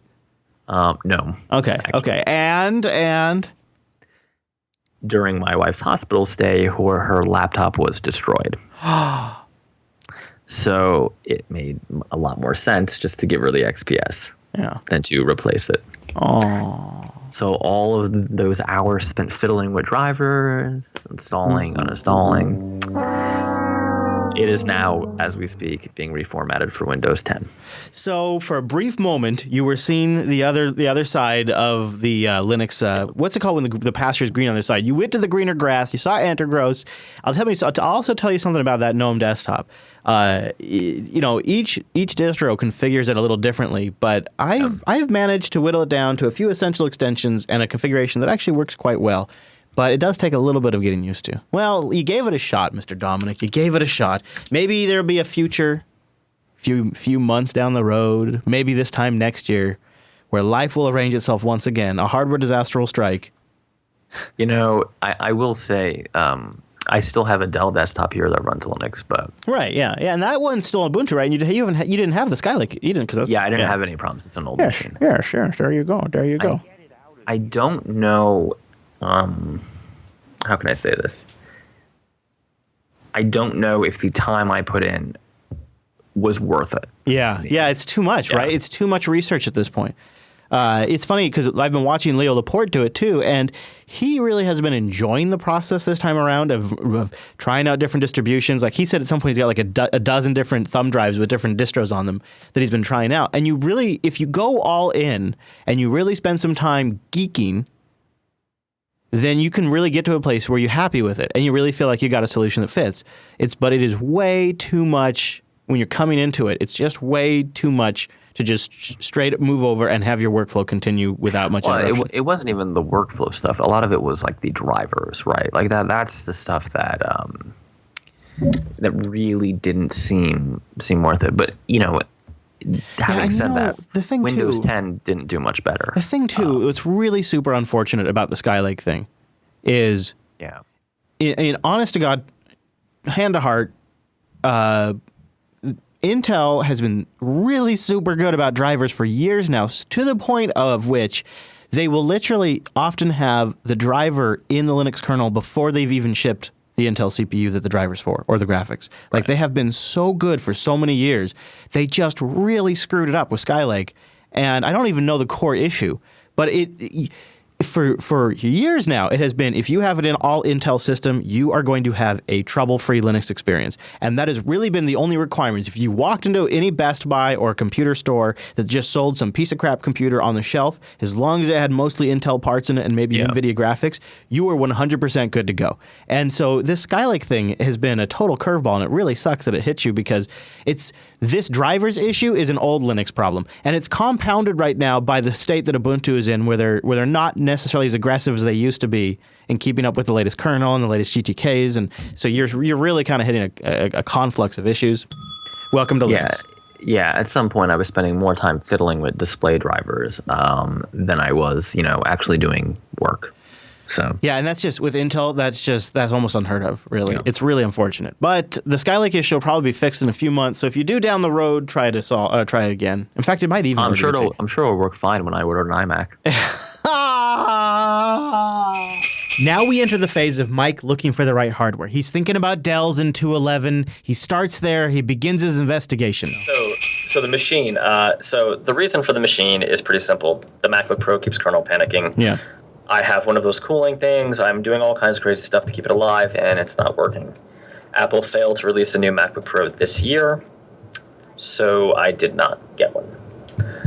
I instead decided to buy a workstation for my desk at my office. It is a Dell Inspiron 3650. Woo! The reason I bought that specific computer is that ours had a $200 off coupon. Really? That's great. The price ended up being $579. 16 gigs of RAM. Now this is where I'm a little scared. It's an i7, but the graphics card is an AMD Radeon R9 360. That could give you some issues, depending. Sorry, say again. What's the model? Radeon HD R9 360. Yeah, I'm not familiar with that one, so I don't know. But there are some models that are a little trickier to get working than others. But is it on a card? Yeah. It's on a card, right? So worst case scenario, you could Newegg yourself an NVIDIA one. It's a card. I've read some stuff where it was fine on 1510 and crap on 1604. So I will make a 1510 boot device if I need one. Yeah. So you're gonna run Ubuntu on there? Yeah, I think it's going to be Ubuntu. 2 terabyte, 720. So I didn't go for the SSD because the deal with the coupon was you had to buy it as is. So you had to buy one of the inventory ones. That's why they gave the coupon. Otherwise, I would have done an NVIDIA card. But that's it. I mean, it's a desktop. So you basically got a $1,000 rig for half off. Basically, that's the only reason I did it. That'll be a good, steady workhorse, I think. That's nice, man. Good for you. And Mr. Kernel Linux will be here next week to help you get it set up. I'm assuming I'm going to go to meeting him on my iPad, and it'll be tech support. That is my expectation for Monday. Yeah, that's pretty much exactly it. Yeah, I would expect so. So I saw you had some back and forth with Jed and others on the Twitter. Did everybody say you did okay? And on the subreddit, what did people think? Price is good. A lot of concern about that AMD card, though. Yeah, that would be my concern too. But I don't think that's going to be the end of the world. I don't think that's going to be. I don't even think that's going to be much of a hitch. So there is a proprietary beta driver for 1604 from AMD. I did find that online. I'm not sure. See, this is where I haven't had to fiddle with a Linux machine that didn't work since the Dell XPS, which I just gave up on, right? Yeah. So I don't know how bad is, right? Because in the 9-10 days, if something didn't work, it simply didn't work. This is not a laptop, so my expectation is that I shouldn't have to worry. Like, I'm not going to worry about hibernation, right? I'm not worried. I'm not doing a dual monitor setup with it. So I think it should. I guess to be really blunt, my expectation is it should more or less work out of the box. As somebody who still continues to use the hell out of Ubuntu on the server, deployed it for clients. I mean, I made a mad dash to Ubuntu server LTS when it started coming out from CentOS. It was great. Converted lots of machines. Ran Ubuntu for years. Was a massive, massive fan of it. I have never been less excited about somebody switching to Linux than when they say they're switching to Ubuntu, because it really feels like, and I know it's just for work, I know it's a good choice, and I know there's lots of good reasons to run it, but I want you, when you go into it, I want you to know that there is a better experience out there. There is a more modern Linux out there that is, packages are handled easier, driver issues are handled easier, swapping things in and out is handled easier, running better alternative desktops is much easier, doesn't trash your system. Lots of little things, that, for example, like just to be honest with you, the whole idea of releases is exhausting. Like I don't. See, a rolling release sounds super unstable to me, though. Yeah, sure. I mean, there's lots of ways to do it. But the whole idea, like you want to in 6 months or a year or 3, you're gonna upgrade. That's like taking my most prized workhorse, and then once every 6 months to 2 years, like it could be completely decimated, and then I have nothing, and it feels like that is such a risk. Like I over the weekend. All right, so LTS. What makes you think I'm not just going to stick with the LTS for 5 years or for the lifetime of the machine, right? Yeah, I guess so. I guess if you but that would never work for me. Because eventually there's your core birds, your Chromes, your things that just like all of a sudden you're not able to install anymore. You're like, oh. Yeah, if I was on a Mac, I wouldn't have this problem. And so then, really, you want to avoid that temptation. Anyways, you'll see what I'm talking about. But we'll see. I mean, my biggest concern is really how weird 1604 is with graphics drivers. I've already been bitten by it once. We'll see. Yeah, I think you'll be okay, because you got bit by an Intel graphics problem. Yeah, I'm not... My expectations are, I'm getting some crap in Slack right now. You bought a PC, not a Mac? Yes. The Mac, they haven't been updated in 3 years. You can't. You just, right? You I mean, it's been 3 years. Go look at the Mac Rumors Buyer's Guide, and then justify buying a Mac Pro. Oh, and then the Mac would have been $2,000. It's, Well, there's that. But if you legitimately only buy the computer once every 4 or 5 years, if that's true, which is not true for me, then the value proposition is a little better. If you buy a computer every year or so, the value is not there, and that's definitely the camp I fall into. But like, if you just I know you're probably familiar with the buyer's guide on Mac Rumors. Oh, I am. It's sad. And if you look at you would be getting a MacBook Pro, right? Yeah, so I would have gone for a higher-end MacBook Pro. Yeah, so the MacBook Pro has not been updated for 1,477 days. Think about all of the hardware changes and developments that have come out in 1,477 days. The average replacement cycle is 261 days, so just under a year. But this one is 1,477 days. The last update was in June of 2012. I mean, the only thing I did consider as an alternative and didn't do it was buying an iMac. And the thing that got me there was cost. Like pure, these things are expensive. Cost. The iMac, being one of their most recently updated models, was updated 258 days ago. Well, there's that too. I mean, it's, I don't love the annual release cycle from Apple, because if you happen to need to replace your system at the wrong time. Yeah, and it seems like there's room for improvement in the Intel cycle, because they have the tick-tock, and anyways, it does help with the value of the machines long term though. So there's that. My point being, I think you actually made a good purchase price wise. I actually think the problems that I have are actually really kind of getting resolved. I don't know if you followed like the Snap package stuff, but I've been looking at it. That's Canonical's horse. And there's, for example, once you get Ubuntu 16.04 installed, if you want a desktop Telegram, there is now just a Snap package where you can just go download and install it, and you're good to go. Well, I have this dream, too, of like our build process not being on my laptop. And, using like Ionic's packaging and platform service, or some other cloud build infrastructure. Just so it's, right now my laptop is the build machine, which is not good for a whole variety of reasons. Yeah, for sure. So I'm hoping that the difference in my local dev machine, one, anything backend or webby we do is on Ubuntu. Right. And it's second, really, I'm trying to get away from the native Swift Objective-C stuff. really, really, really trying to focus down on Ionic and some Android.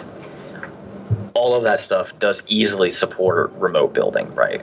And in fact, the biggest hiccup in the toolchain is going to be code signing for iOS. Ionic does have a tool that does it, but it's very sort of not intuitive. The reason it's not intuitive is you still have to generate the keys on your machine and upload them, right? It's not a point the build at this and then we build it for you. Well, I'd be actually really curious when I get back to hear how that went. 215 Mike drops the Rotel Pro bomb. So, because this legitimately, no sponsor payments for this episode by System 76, legitimately, if I needed a desktop PC for home and I had the money, I would buy this computer. And so I've always wanted one, but I have never been in a position to buy one. And usually when it comes down to it, I end up, if I've got to buy a computer, it ends up having to be a laptop or something for the studio. So what's it like, Mike? Is it quiet? Is it fast? Tell me everything. So I'm on it right now. Okay. It has one huge negative drawback, actually. Okay. It makes my MacBook feel incredibly slow. Oh, really? So it is pretty peppy. You have me It going is a there. little. Yeah, see what I did there? It's not necessarily a fair comparison because the Raytel is a much, No, you know what it is? It's that got file system. double the RAM, right? And it's the file system. It's got double the RAM, and I actually think the SSD is faster. I think the clock is faster. There are a few things in Ubuntu that aren't awesome. One of them is just like the shutdown and turn on speed. I think probably could use some love, but I do that once a day, right? So I don't really care. Other than that, it's been smooth sailing. My tool chain's still the JetBrains tool chains, a lot of WebStorm, a lot of RubyMine, a lot of Android Studio. Things just work, right? This is a pretty boring review. The hardware's nice. I would like a little more. This is going to sound weird, but the back, you have it, you're showing the image now, this back ports, that panel there actually has a lot of give, which sometimes I feel like I'm about to punch it in. I'd like a little more just oomph there. Like a stronger but this plate. is really nitpicky stuff. I mean, it works fine. Yeah, you don't often plug and unplug things, but still, it's I actually do. Oh, okay, well, there you go. Yeah. So I wanted to ask you, here's what I was wondering. This is not your first time trying out switching to Linux, and generally, the last couple of times went pretty well, and for the most part, things worked, but hardware had to change or something came up. Are you noticing an appreciable difference now by going with a machine that was built by a vendor intending you to run Linux? Is there an appreciable difference? If you had built it yourself, do you think you would not really know the difference? It's funny you should ask today because my wife's Surface has actually just been replaced by Microsoft because it was broken for 3 months and they got around to giving her a new one. Yay, Wi-Fi cards that don't work in machines that don't have Ethernet ports. It's really great. So I will likely be getting the XPS back, and I have a mild interest in like slapping a 1604 back on there because someone did say that they finally patched a driver for that hardware and saying, okay, what is it like with drivers that work? For those who didn't listen back, the issue I had with the most recent XPS 13 was that the Skylake drivers just don't work. I mean, the screen flickers, it freezes. It is not usable in any meaningful way for any period of time greater than like 10 minutes. You know, if you downloaded, I bet you would have zero problems if you downloaded the Ubuntu 16.04.1 ISOs, which were just released. Well, that's what I'm saying. Right. The newest, the one that has all the driver updates in it. Yeah. Someone twittered me because I'm 47,000 years old. That they did fix the Skylake Intel. I believe that is true. Graphic crap. Having said that, I'm not sure that in the future, should I need a Linux laptop that I'm not going to, just get for free that was already paid for, I'm not sure that I wouldn't go with something like a System 76. Because why deal with it? Yeah, that's sort of my take. Is even if the price maybe isn't, well, it's like $100 more, yeah, right? It's $100 more to get the System 76. But yeah, but it's almost like it takes some of the question out of the back of your mind too. That I really, there's a lot of different scenarios, but if something's acting weird, if something's crashy, I like having a bit of assurances knowing that the hardware's pretty solid for this particular task. Right. And again, the other thing I mention all the time is, for me, if I decide to get to a point where I want to reload a box, I don't want to waste 3 days doing that.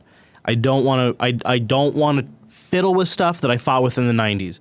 I did that. I've used computers a long time. I've built plenty of computers, and I've spent my time going and getting the drivers, using alternative hardware until I can get the driver to enable the hardware on the device I need to do the other things I need. I've done that game plenty of times. It's just I'm just not really interested in it anymore. Yeah, I'm not super that's the whole administering the computer side of it. I don't find particularly interesting at all. Yeah. I'm also in the position of being like super busy for these last 6 months, so I have almost zero interest in like system configuration. For instance, on the Raytel, I'm running stock Ubuntu. I changed one thing with Unity Tweak just to change the borders of Chrome because it didn't match everything else I had. It was driving me crazy. Yeah. There's a little bit of Apple user still there, isn't there? But and it's like it gets so close. Like if I could just tweak this. That's about it, right? I mean, I'm using.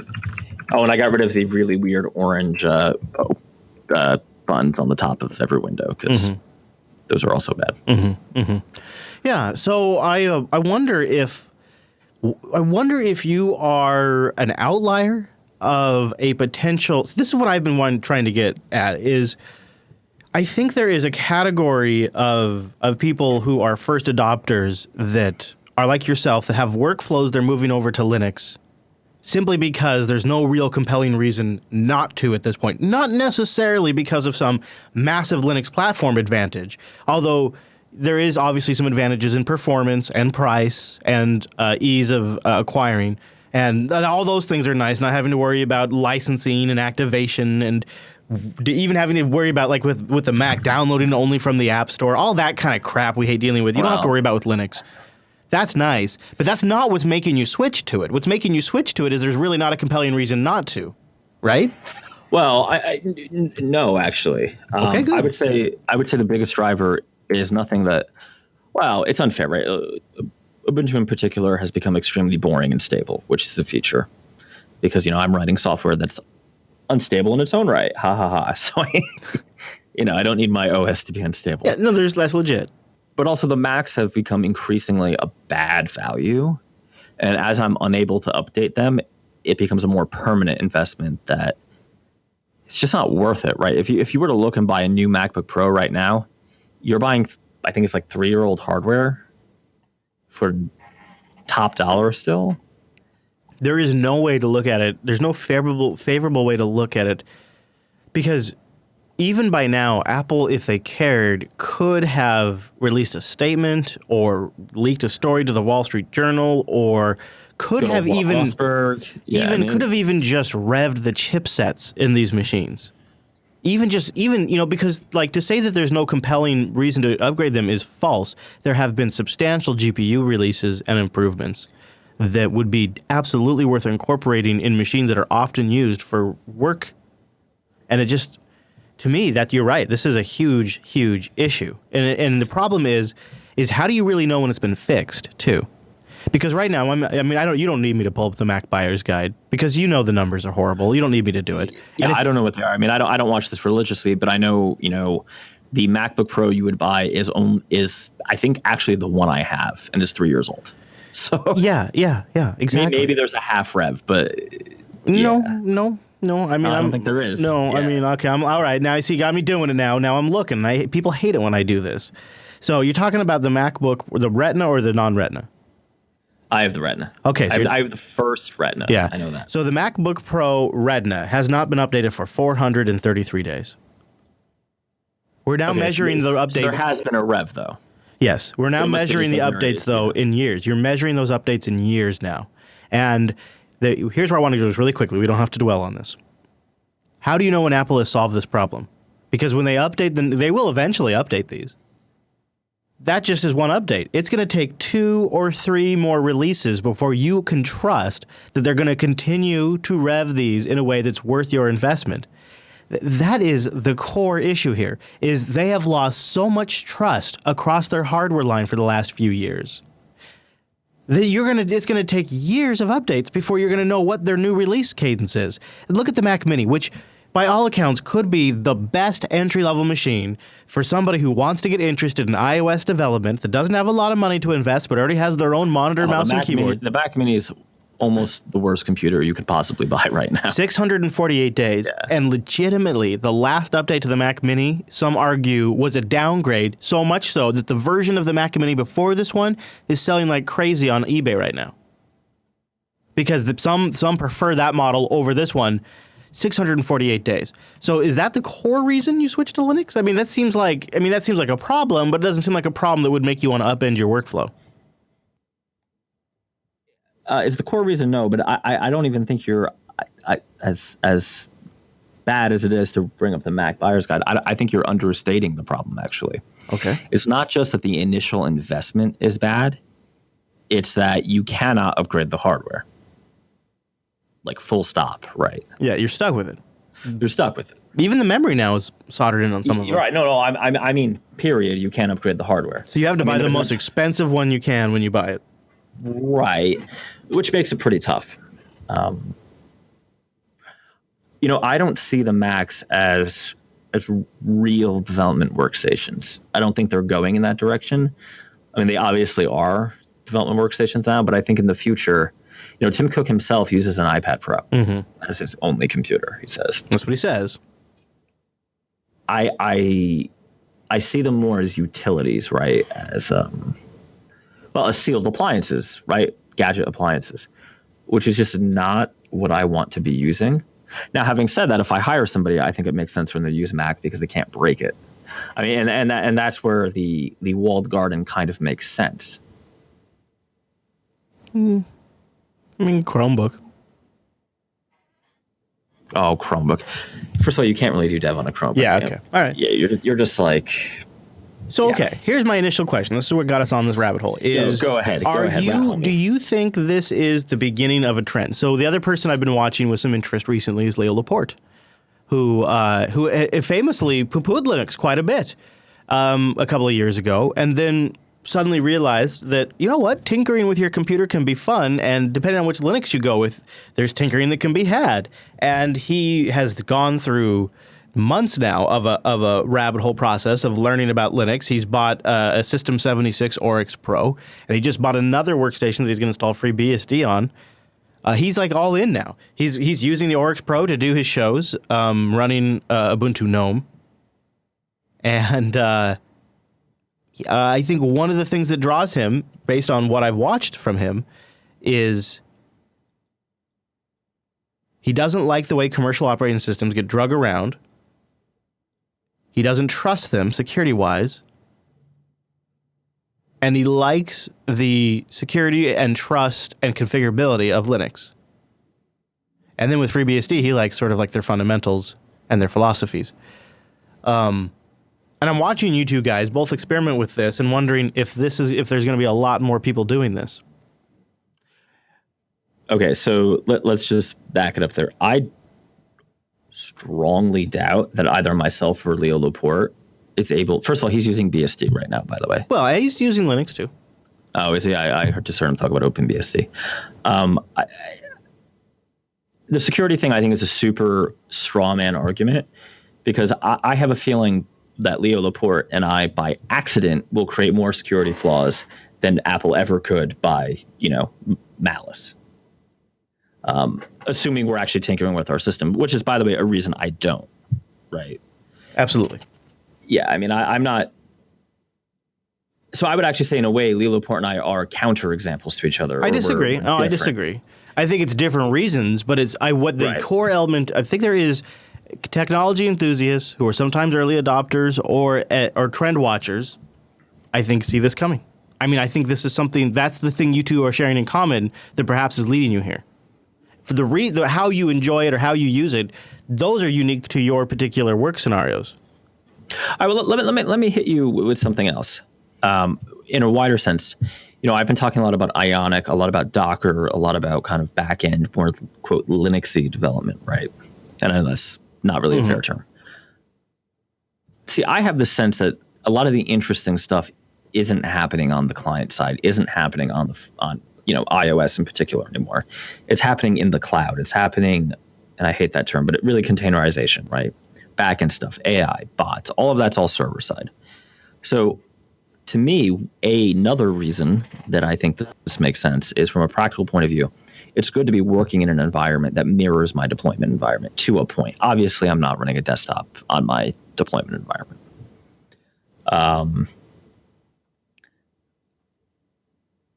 I guess I wonder. So you're trying to say that? Are you trying to suggest there's some sort of like Mac flight, like previous Mac guys are now turning away from it? Because I think there is a lot of unhappiness. I mean, I was listening to some Apple shows over the weekend, and there's some grumpiness, right? Because those guys who do those shows are the same guys who spend $4,000 buying a MacBook Pro, exactly, and realize that the iMac for $1,500 can match it at most tasks, or a computer you assemble. Not that they would want to, but a computer you could assemble it from Newegg.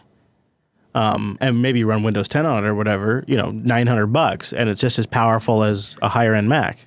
But I don't think Apple's really in the, power user business anymore.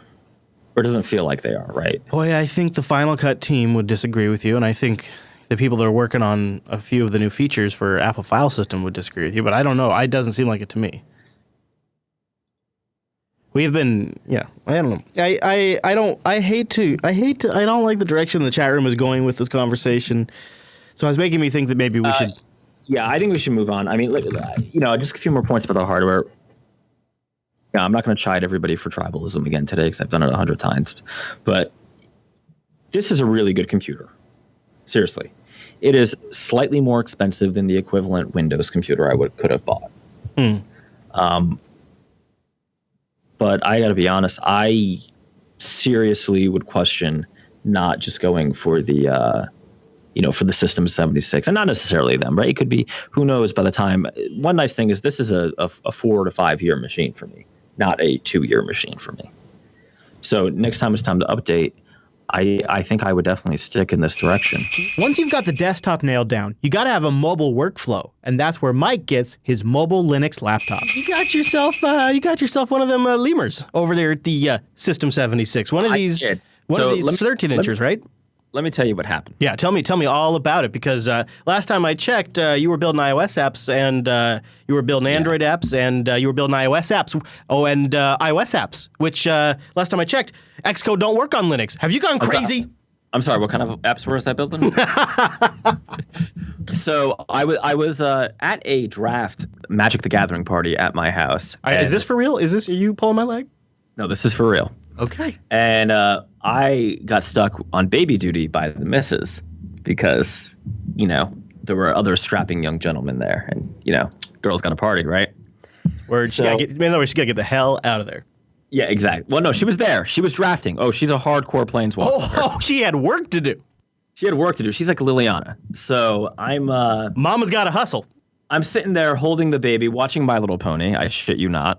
Now, the new one or the old one? Because the new one's... The new one's awesome, dude. We could have a whole episode on how awesome My Little Pony is. How about that, Applejacks, right? Don't forget Applejack. It's all about Princess Luna, or as you might know her, Nightmare Moon. Oh, in fact, I was listening to a song of hers on YouTube today. Can we play it in the show without getting DMCA'd? Probably not. Probably not. Okay. No, I actually got a takedown from my own voice a couple of weeks ago, so I don't think so. Yes! It's like the inception of DMCA takedown. The worst part is not even the first time. It's not even the first. It's the worst. Okay, so you find yourself there. You are with Kid. Magic the Gathering's happening. Magic the Gathering is happening between sneaking videos of Tiffany Albert, who's a great singer, and the kid wanting to watch My Little Pony. I got a bit lonely. You know how I get, Chris. I send strapping young men such as yourself messages when I'm lonely. No response, okay. And I happen to have the wonderful, the beautiful, the handsome, dare I say devilishly handsome Ryan Snipes on Telegram. Yes, yeah. Yes. Oh, yeah, Ryan's been on the show before. He has. And I sent him a message saying, "Hey, Ryan, I'm a bit lonely. What you doing? What you wearing?" I don't think this is how this went down. Something's telling me this isn't reading right. You don't think this is how this happened? I don't for some reason, especially because that almost sounds like more work than just going to their website. No, I really did telegram him actually. Oh, okay. I was like, I'm bored. I'm thinking of buying a laptop. I know Macs come out in a week and a half, but that seems too mainstream. What do you got? It is kind of funny that you chose to do this right as the new MacBooks. Like now we actually even have an announcement day. Well, you know what? This is where it's at for the clickbait. That's all I'm going to say. Like right now is the right time. You're right. Hold on. I got to just do a quick check. I'm going to go over. I got to find the Mac Rumors website. Hold on. Let me go into my Mac news here. I'm going to go to the Mac Rumors. I'm going to pull this up. In 2 days, 21 hours, and 46 minutes, as we record this, new MacBooks will be announced. You renegade. I'm a freaking rebel, baby. Is it really though? Is it really about? Is it really about them finally updating the MacBooks, or is it something bigger though? I mean, what is this? Why now? So first of all, Ryan, I had never considered the Lemur, which is the one I ended up ordering. Yeah. I've always kind of looked at the Gazelle. Yeah. The Oryx is a little too big for me. I've been sort of dilly-dallying with this, and I ended up, Ryan says, take a look at the Lemur. So I take a look at the Lemur. With my budget, which was only like $1,600, you can pimp this baby out. I mean, SSDs, 512, 16 gigs of RAM. I'm sorry, some Mac users making eyes at me right now. It's very awkward. You would not get a MacBook that is probably as equipped as you would like for that price. When I've configured MacBooks for production here at JB, which we haven't bought any for a long time, but they were probably $2,800, before tax. Yeah. And this is with, I'm impatient 2-day shipping, which is why it's coming today. Good man. So, I have not yet gotten my little paws on it, which is slightly disappointing. I was hoping it would come before the show. I've heard a couple things about it. It's got the Kaby Lake too, which is also a it's got the 7th gen Intel processor, and you can actually cram 2 freaking hard drives into this 13-inch laptop, which I find to be. I don't know if you can do it aftermarket. Oh yeah, you can. I did not. Yeah, you can. Yeah. So that's even better. Typically, although I've never touched this new one because this was just recently updated. Typically, they are much more user serviceable than a MacBook. Well, the Macs are basically not user serviceable, right? I mean, yeah. So this is where I wanted to kind of go towards. Is there's a couple of things. There's 2 things that I used to really like about computers. Is I liked being able to buy them strategically when it worked for me, and I liked being able to give them additional capabilities a year down the road. So say maybe you decide at some point, I'm going to run Windows and Linux, or 2 different versions of Linux on this. It's nice to be able to add a second storage drive down the road when you'd like, or upgrade at this. I can't even believe I have to say this, but it's actually a nice feature to be able to upgrade your own RAM. This thing can go up to 32 gigs of RAM, but you could start with, what did you start with? 16. Yeah, so you can start at 16, and then when Black Friday rolls around and there's a great deal at Newegg on RAM, you could throw 32 into this thing, and it's just a matter of taking off the bottom of the laptop. It's not a huge deal. It might not have the same build, I don't know, as a MacBook Pro. I would bet that would probably be hard to do in something that's actually serviceable. Yeah. But so there's a few things that people have been saying on Twitter that I'm a little concerned about, right? The trackpad, battery life, and just general build quality. Yeah. Now, I have to say, like, a MacBook doesn't do super well if you drop it anyway. No, they dent. They do dent very easily. In terms of general build quality, I don't know if that's a real thing I need to worry about. I carry a mouse with me like a sick weirdo. Okay. Like a Ken Bone kind of guy. If you go Ken Bone on your mouse, and you've always, I bring these little Logitech MX Anywhere mice with me. I always have one in my laptop bag. They're great full-time mice, and they're also great portable mice. I do believe that, I don't believe any company has ever made a trackpad quite like Apple has. Because it's not just the way it feels, which is better than any trackpad. Well, I think but there's it's also hardware software integration there. Yep, it's the software OS level stuff that only really OS 10 and Apple are going to be able to pull off. At the same time, I find all trackpads these days to be serviceable on any modern laptop that's like 5th generation Intel or later. I find them all to be serviceable and usable, and I can work on them if I have to, but I still prefer to have my own separate standalone mouse. And you can actually, if you want to go crazy, you can pair the Magic Trackpad, or whatever Apple calls it, the standalone trackpad. That's ridiculous. I just plug it in my Naga mouse and I'm good to go. There you go. But I've actually tried it just as an experiment, and you can use it on Linux. So I don't know. I mean, at home, my full-time machine is a Raytel Pro, right? It's the System 76 Tower. So it's not like this is the first Linux machine by any stretch of the imagination. This is the first built for Linux laptop, and that's where I've had pain before, right? Trying to slam Linux on laptops like the most recent Dell XPS that my wife commandeered, where the graphics card did not cooperate with Linux. Yeah, you got bit by an early Skylake issue. Yeah, I got bit by a Skylake issue. I've gotten bit by other Dell laptops that were not made for Linux that had all kinds of weird, like visual or audio issues. That you got a batch of timing and hardware that I think is unprecedented in modern Linux history, because typically Intel support is so nailed down in Linux, but they just really fumbled it. Yeah. Well, and to be fair though, right? Skylake sucked for the Microsoft guys. I mean, go listen to Paul Thurrott. He'll tell you how much the and there's likely a reason why we never saw a Skylake MacBook Pro ship either. I think that was actually wise on Apple's part. They were just avoiding garbage, right? One other thing I would add is, so because everything's in life is about expectations. I'm starting to find when the FedEx man in his short little purple shorts comes in. Hey Chris, I gave him your number, by the way. Oh, good. I'm expecting to open this, plug it in, turn it on, and have it work. So much so that I bought a Dell monitor. Let me see if I can bring it up. It's the cinema display equivalents. Oh, really? Yeah, so I'm going full Linux because I use a cinema display at work. So obviously that would not, work, right? My workstation's very. Here's what you're gonna have to look into is what you might find disappointing is HDMI only supports so high of a resolution and refresh rate. This could be an issue for you. This could be an issue. I am slightly concerned about that. You may find more success adapting the VGA port, because VGA is surprisingly able to go up to extremely high resolution. So you may be able to use the VGA port with an adapter. I heard that, but I heard the VGA refresh rates were kind of garbage. That could be, and I would imagine, but I've never tried it. Anyway, right, I'm looking at the Dell Ultra Sharp. This is what I ordered. I just pasted it in the chat. The U2715H Dell. You need better names for your product lines. I just want to throw that out for you boys. Oh, that's a pretty monitor.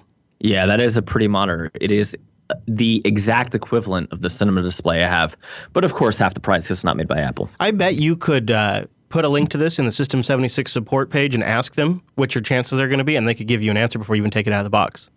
True. They may not have tested it, but they might have an idea of what the maximum resolution that because there is something, because I have run into the problem of Intel graphics and HDMI out and limitations, because I have a 2K monitor upstairs, also 27-inch, and I believe it knocks it down to a lower resolution. I'm hoping it can pull off the 256 or whatever it is. I forgot what it is, 260. Yeah, that's a great resolution. So here's what I'm trying to get to. So you got yourself a nice setup, but what I'm trying to scratch at under the surface is what was it that decided you to move off of the MacBook for your next laptop? Because I'm not clear if it's maybe Apple's weird stance on their update frequency. I'm not clear if it's because Linux has become a superior platform for certain types of work.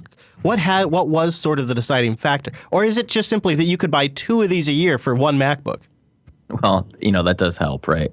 I mean, I could literally get bored with this in 6 months, buy a Gazelle, and be fine. Yeah, or you could. XPS 13. I mean, I would not advise this, but you could literally almost afford to buy every other iteration they do of this product and still be ahead. And the other nice thing about these System 76 products is they seem to have they have been updating for this year. I've been watching this particularly to compare it against Apple, and they are basically iterating after every major Intel generation, after they've had some R&D time internally to make sure it works. And they're really staying on top of this stuff. And right now, the Oryx Pro is like an unbelievably powerful machine that a lot of people in our audience are picking up. So there's a few things here, right? One, I wrote a post about this briefly on DominicM.com entitled Buy MacBook Hello Lemur. One of the primary drivers of this is that, I definitely feel like I want to skate to where the puck is going, to use the old expression. And granted, given my 50% or 100% failure rate, as discussed on last episode, I could be wrong. Yeah, you say here, I'm making a bet that the puck is going towards Linux-powered AI, which makes, and then I noticed that somebody, who was it in the subreddit? Werner in the subreddit said, so that means we should bet against Linux-powered AI. Got it. But you make a good point, because I think what you're really getting, if you can transition your workload over to Linux, is you're getting a universal platform that isn't necessarily even tied to System 76. Well, it's even less than that. I'm getting a platform that more matches where the actual functionality and actual complexity of the software that I'm developing But is. I think that independence is what's going to make it a standout platform for AI and bot development.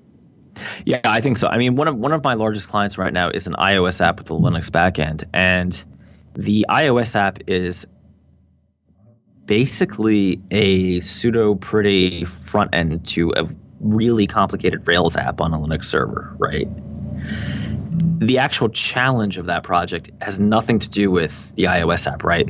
The biggest pain in the ass is, oh my God, auto layout constraints suck. Yeah. Where there's payment processing, there's all kinds of stuff going on the Linux side that, frankly, are more interesting. I will say this too.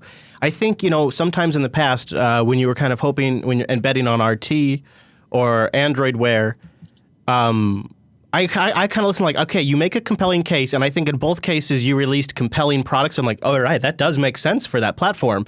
But I never really felt like that was the direction the puck was actually going, and I thought, boy, if he's right, he's going to have a hit.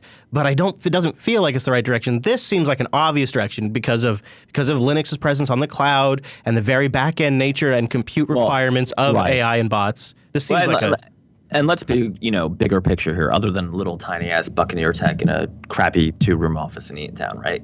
Let's think about, Google and Apple and Microsoft, and what are the headline grabbing things other than new shiny hardware that we can send to Walt Mossberg? Well, it's AI, it's Google Home, it's Google AI, it's Cortana, which Microsoft, is kind of repurposing for the Microsoft bot framework, which I have to say we haven't covered much since I initially brought it up, but is super interesting. Maybe a future episode. Right. It's some of these open source bot tools. There's one in Golang that in particular I think is really good. It's Mycroft, though I do have to say I don't know how Mycroft is going to end up stacking up to MS Bot Framework or, let me tell you what it's not, though, right? It's not Siri. It's not, I hate to say this, but in a lot of ways, the front-end design stuff of iOS apps, I feel like is very aggressively becoming commoditized. Yeah.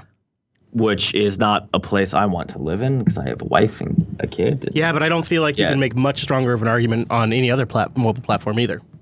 Well, I think it's about staying current, right? We talked about this on like episode 10 or something, where, the cycle is roughly 5 years, and this has been far more than 5 years that I've been relatively loyal to the iOS Android ecosystem.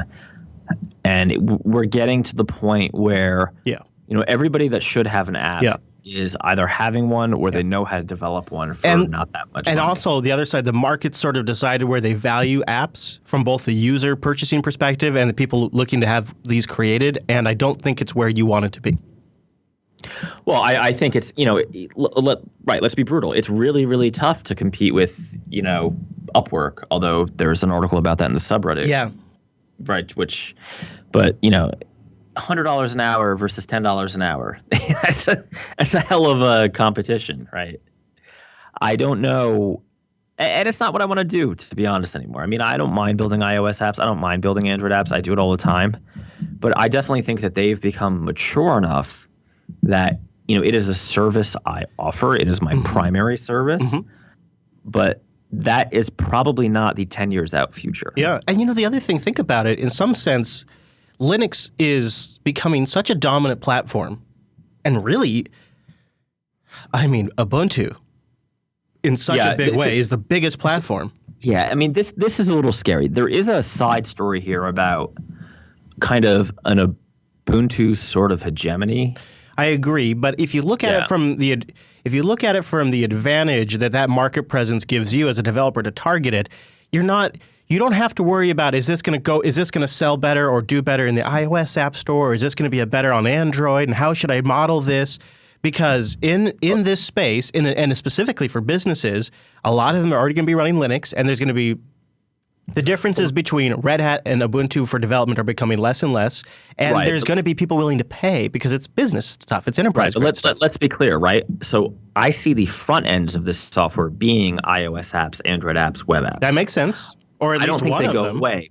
but I think they become the kind of junior level, hire a designer plus 1 or 2 junior devs on a 1099 commoditized part of the equation. Yeah. I don't think they are the thing that I'm able to go in and bid, a 6-figure contract for. But it might be part of, you can come and say, we can build this part of it, and as part of the entire package, my team can also. You're right. It's part of the service, but it is not the primary service, right? And we're seeing this already. I mean, I wish I remember the names of the app, but there's an app out there on the iOS store and the Google Play Store where you can ask it like history questions, and it's a bot, and all it is a very thin, I think it's actually a React Native interface to some AI Microsoft bot framework functionality on the web. In fact, it may be made by Microsoft for all I know, but all it does is, it's a very slick, very quick, but very simple iOS app, and all the love is happening, or all the magic is happening on the server. That is, I think, where we're going. And you know what? As a developer, that makes a lot of sense to me, because there's nothing worse than having a bug in a heavy client where you have to go through app review to get it fixed. Especially when there is. It's not just a multi-platform world that you have to deliver apps for, but it's on desktops, in web browsers, on tablets, on phones, even possibly on watches, potentially on what these people want. And so having the logic on the back-end server where you can add as much networking and compute and storage as you need, it just seems obvious once the connectivity is sufficient enough to deliver the results fast enough, which we're getting there. And of course, if it's a business, they'll make it work with good Wi-Fi or Ethernet connections or whatever. It just seems like it's an obvious direction. So having more familiarity on your laptop with it and working with this tool set is probably going to better position you. Whenever you switch to a new platform, you have like these modes. First, it's all of the cool stuff you could never do before. Oh, wow, they finally do this right. Or they thought of this. That's great. And then you get to the parts that are challenging, the stuff that doesn't work so good. That's episode 230. All right, I my heart sank a little bit when I saw this tweet. Mr. Dominic tweets me, I just had a kernel panic on my beloved Ratel. So not the new rig, but the older rig. No, the Ratel Pro was... Yeah. So you're sitting there plugging away working, or what was were you browsing the web? What are you doing? I hit something in the audio driver. Oh, really? I plugged in a new audio device. I was listening to music via YouTube Red plug. Oh my God, I was going to make a joke about Katy Perry music videos on YouTube when you tweeted me that. And that's actually Tiffany Albert. Okay, I can't believe I was close though. I was going to be derogatory. I was going to be like, haha, that's what you get for watching so much YouTube. Your computer's revolting. Well, I plugged in an audio device and it just freaked out and crashed. Wow. So you get the thing, you turn on, it's like your plug computer. and crash. Yeah. And it turns out there is some weird interplay you can occasionally get if you're plugging in a new audio device and Chrome is like streaming audio. Yeah, that doesn't surprise me too much. It seems like it's a Chrome issue, not a system 76 it's too bad issue. it would. Oh yeah, but it was too bad it would take down the whole system though. Well, it's weird that it's not like isolated. Like at the very least, Chrome should have crashed, or maybe even just the tab. This is fascinating. I wonder if. Yeah. I mean, so why? Here's in my view, the way this should have worked is, if anything, maybe Pulse Audio could have crashed, unless Chrome is trying to talk to the audio hardware directly. I wonder if they're trying to do some sort of funky bypass magic. I know Chrome does weird stuff on Mac that can like hose your system. Bypass the pulse. Yeah, I'm sure that Chrome does that, right? But yes, it was not Katy Perry. It was Tiffany Albert. Was that your first kernel panic? Yes, on the Ratel. Yes. Wait, are you implying that the Lemur is crashing? The Lemur has crashed. Really? Yes. And this is all Ubuntu 16.04? Well, it's 04 on the Ratel and 10 on the I call it the Lemur, but apparently it's Lemur. Lemur. Lemur, yes, Lemur. Actually, I think it is Lemur, but yeah. These are the same kind of crashes you would sometimes get on Mac, right? You're changing from clamshell mode to non-clamshell mode, and the screen freaks out and crashes. Yeah. Anything with audio or video seems a little risky. I have been using the Lemur more in laptop mode recently, and it is not holding up nearly as well in laptop mode as clamshell mode. What do you mean holding up? Like battery-wise? Well, battery-wise for sure, but also it's just very loud. You're telling me it runs better when you're running it with the screen closed? Yes. How does that compute, Mr. Dominic? It seems like it'd be running hotter with the screen closed. So I have a theory. That it's not running better. That because it is on the other side of a desk, away from me, I don't hear the fan, right? I don't feel the heat. When it's on my lap in laptop mode, I hear the fan, and the fan's pretty loud. It's not horrible, but it's definitely noticeable when you're, particularly in RubyMine. I noticed like running any kind of like rake operation, I could definitely feel that baby crank up. This is a tough one because I think in one way, especially later model MacBooks, they might have the one of their more quieter cooling systems, but the other, they're also doing more thermal throttling too. So it's kind of a win-lose. Well, it's a question of like how obnoxious is this fan noise versus do you want to downclock, right? And I'm running an i7, so it's extra hot. It's been interesting. I'm still pretty happy with the Lemur, but I definitely would say that it does not have a great showing in laptop mode without a mouse. So I don't understand what you mean by that. You mean like the trackpad and the battery life are bad? What do you mean when you say it doesn't have a good showing? Yeah, like, I'm trying to or think. do you just mean like the experiencing of using it is underwhelming you? Well, let me go into a white room with a black turtleneck. And maybe have a slight accent. I don't know. Right, you are, God. Oh, no, God. Oh, jeez. Let's not do the accent. Let's not. Let's leave the accent at the door. Yikes. Yeah. Overall experience in laptop mode is pretty rough, kind of on the couch. The trackpad, not on a surface, is basically not super usable. Again, I find Macs not super usable either, not on a desk. So this is, not that bad. But one thing I did notice was the fan noise. I mean, that was really, really starting to get to me. And I don't, I'm kind of two minds to it. Like you, I don't want thermal downclocking all the time, right? And you wanted an i7 too. And I wanted an i7, but I don't think launching RubyMine ought to like crank up the fan like that.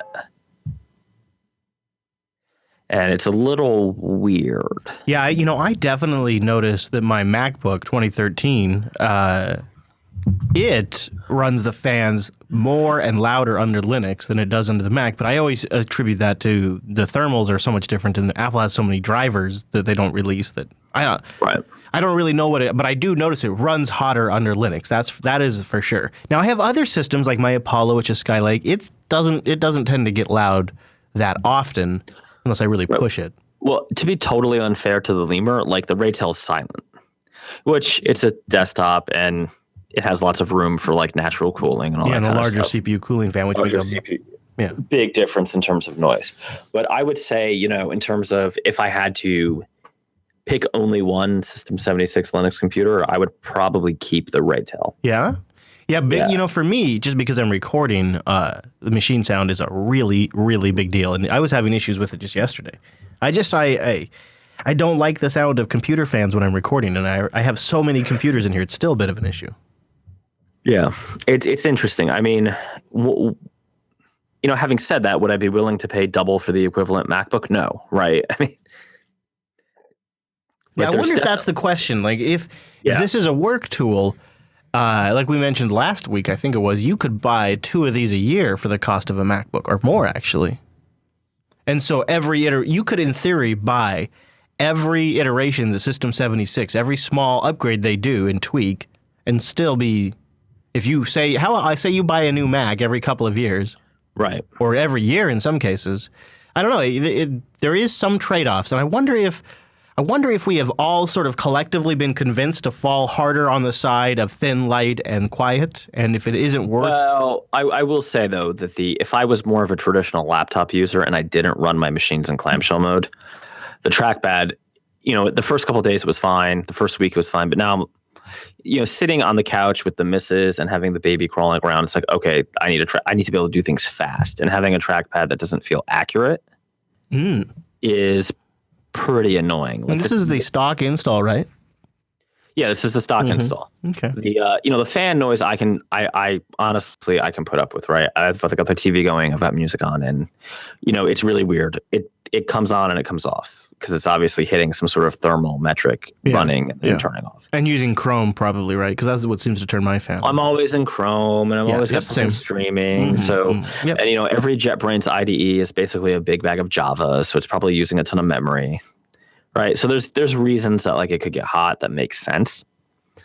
But the fact that I just can't like effectively use this laptop on my lap on the other side of the couch for my wife means that I can't use it as a laptop without like a table or a tray or something. So that is frustrating, and that is a function of the trackpad.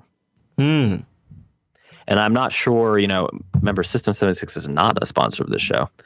I am not sure how they would resolve that considering that they just repackage other people's hardware, right? Yeah, there is, as you probably know, there is very much a software component to make a good trackpad.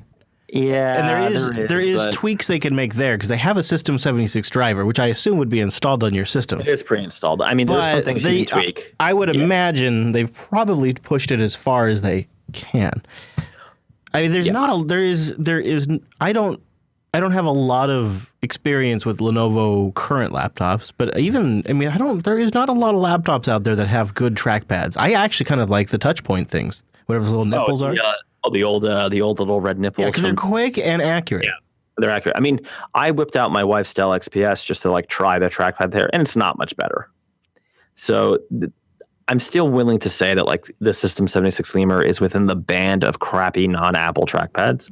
Yeah, that new MacBook has a much bigger trackpad. See, does that help? I think it might. See, I'm not sure that it's size. It's like read accuracy and like scrolling accuracy. Oh, sure, yeah. But I do feel like the most PC laptop trackpads are still too small. But yeah, you're right. There is. I don't really have an accuracy issue with the Bonobo that I have here. I just still don't prefer the trackpad much to a regular mouse. But I don't. If I whip out a tray or if I whip out a little table, and I whip out a mouse, it's totally fine, right? I don't know what that is. I don't know if you could hear it through the mic. I heard something. It sounded like maybe the Raptors, the System76 Raptors, are about to rip down the drones they sent in. The drones. You want accuracy? Here's some accuracy. Wouldn't it be? Here's the huge advantage that Apple has by having stores where you could go. Because like if you went into a System76 store and you could try out all of their laptops and you discovered that one of the other models had a better trackpad, you just don't know. And keyboard and trackpad are kind of big items, and they're huge. And I almost hate knocking them for the trackpad because, my good trackpad may not be your good trackpad, right? Like the guy next to me who's literally asleep listening to the show right now loves the MacBook One keyboard, the stupid little the one with no travel. Yeah, I hate it. So I'm totally willing to say that this is like a preference thing. And I'm kind of a mouse click keyboard kind of guy. There is a Unity. The desktop has a HUD feature where you can use the keyboard to navigate around most of the screen. Ooh, it might be worth looking into. You might want to dig around and look at Unity HUD, because you can use the keyboard to probably do some of the things you might want to accomplish with the mouse. It's kind of nice. It's one of the nicer things that people don't really talk about on the Unity desktop. I will try that. So I also would just wonder this is a waste of time, most likely, but you could always try another live environment and see if you feel like the mouse works differently. And the reason why it's not totally crazy is say you went with something like Antigross. You would be getting a slightly newer kernel, possibly, although 1610 is pretty freaking current, which would have a different driver. And you would be using a different desktop environment, which would be communicating with that driver differently. And there are sometimes differences there. Unity is the one true desktop environment. Yeah, and if that's what you're comfortable, it's not really worth the effort. Well, one thing you have to keep in mind, right? Like for work purposes, this laptop is great, and I've gotten a couple things on Twitter from people. Oh, just install this beta of this version of something, and I'm like, no, because I went with Ubuntu Unity, not because I think Unity is particularly good. I think it's fine, but it's super supported and super stable, right? Which is a very boring reason and very pragmatic reason to pick a desktop environment. But unless you want to use it as a work tool. Well, that's what it is, right? It is. I mean, I live in Android Studio and RubyMine, so I guess, one thing that might be worth trying. I hate it when people recommend this, so don't do it. Don't do what I'm about to say. But it might be interesting if you booted into an elementary OS Live environment and just saw what it was. Just because then you're still on an Ubuntu core system. I'm sorry, you mean Mac OS 14? People give it a hard time, but it's kind of like, well, some of the design things that they have implemented are probably just a good way of doing it. Like, the thing they get the most hard time for is their system center, like their system control panel. But it's also, there's something to be said to have something simple enough that I can look at it for 5 seconds and understand how to use the entire interface. I mean, there's just something to be said for that. I mean, I'm in Unity right now. I would say that the Unity control panel is pretty relatively simple, right? I mean, yeah. I don't know. The thing is, legitimately, okay, I'll tell you a couple of things that are nicer. The way the windows render on the screen look nicer. The applications look more consistent. The application launcher is a little different, but kind of cleaner. A little less tacky, I think. And the notifications are way better than Unity notifications. They're so much better than I hate the Unity desktop notifications. It's one of the most criminal offenses of the Unity desktop is they haven't fixed those in the last 35 years they've been shipping that desktop. Oh, I'm sorry. 45 years. I'm not trying to convince you to reload your computer, but it is sometimes interesting to see if another implementation fixes trackpad issues. Because I can tell you, by doing a lot of distro reviews, one of the things I now test is how it handles the trackpad, what features of the trackpad it lets you configure, like tap to click and speed and touch to scroll and stuff like that. All that's now a part of my review because the implementations are different enough that I consistently have to check for it. If you get bored, and the thing is it's low risk because you just have to, you can install Etcher if you want, which is a great tool to write ISO images to USB sticks and burn it and just boot off of a live USB stick and just use the mouse. And if you don't notice a difference, reboot and you're done. So it's a pretty easy test. Although don't do it because I hate it when people recommend try this thing, load this thing, install this thing. That's always the worst answer ever because you just want your existing work environment. So don't do it unless you get bored or just curious. I assure you that I am very against trying new things. Yeah, good for you. That's a good, healthy, long-term strategy. What could go wrong? Following the switch to Linux for Mike has been fascinating, and it's not even done yet. But there was something that hit us just out of nowhere. Well, at least me. I don't know, maybe you saw it coming. But Pokemon Go. Remember how crazy Pokemon Go was? Okay. So apparently, I leave for a week, and Nintendo becomes an app business. I just caught a Weedle during the DO app. Are you serious? I'm serious. Yeah, they've made since they've launched this is unbelievable. They've made $7 billion or something. No, I'm sorry. Their company valuation is up $70 billion. Their stock's going crazy. That's what it was. That makes way more sense anyways. So for those of you who maybe were on vacation like I was, it's an augmented VR game that's made by Nintendo and the people that made, what's that Google game where you go out in the real world on... what the hell was it? I know, I'm a dummy, I'm losing it. But so Nintendo partnered with the people like Ingress, thank you, Rikai, and the people behind Ingress, and they came out and they've made this Pokemon VR or AR game, and it's going like gangbusters. Now a lot of people are claiming it's nostalgia that's making people play it. But I don't think so. I couldn't give two craps about Pokemon, and I'm still tempted to install this thing and play it. I think they actually are on an interesting gameplay element here, and this is what we've been waiting for.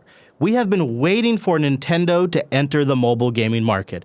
We have been wondering where they are. We've been wondering why some of the great Nintendo platforms and IP have not come over to mobile. And so when they finally did it, they seem to have frickin' nailed it. And I thought the app boom was over, Mike. Yeah, I was insane. Nintendo was like, all right, people say they can't make money, watch this. It's awesome. Since you've been talking about them, I have evolved my Kakuna into a Beedrill and my Pidgeotto into whatever his next bird-like form is. And do you know why? Because it's addicting. It's just crap. And it makes you get up and move around, which is nice. I have walked more in the last 3 days than I think I have in the last 3 years. Yeah. I think there is, I I think maybe for another day, a bigger category topic is how apps and technology can be used in a way to gamify health. Because just now that I have a wearable and I have a streak of how many days I've been walking, I've been active for, like, it's minimal stuff. Walking for 30 minutes a day, like, that's not that big of a deal. But if I don't have, like, a little bit of a number to hit, a game reason, I don't tend to worry about it. But when I have a watch that says, hey, man, you walk for another 15 minutes or you walk for another 5 minutes and you've once again met your goal for another day, I do it. And I think works. When you can make it fun like this, have you ever heard of that app called Zombie Run, which is where zombies are chasing you and you run? And that's another example of this. This, though, is a little simpler. It does touch on some cultural phenomenons that people are familiar with. So it is going like gangbusters as we record this episode. It's all over the Twitters, the mainstream medias. Pokemon Go's huge. And you know what? I actually think they did a good job. They've had some server hiccups. You know, I can't imagine the level of challenge developing something like this is. Geocaching. It reminds me of geocaching, too. Yeah, there's that. The data sets you'd have to have. And, this has not been flawless. Like, you've probably heard the stories of Pokemon being in the police office and Pokemon being in the grocery store. And yeah. You've probably heard those stories, yeah. There's a couple funny ones, right?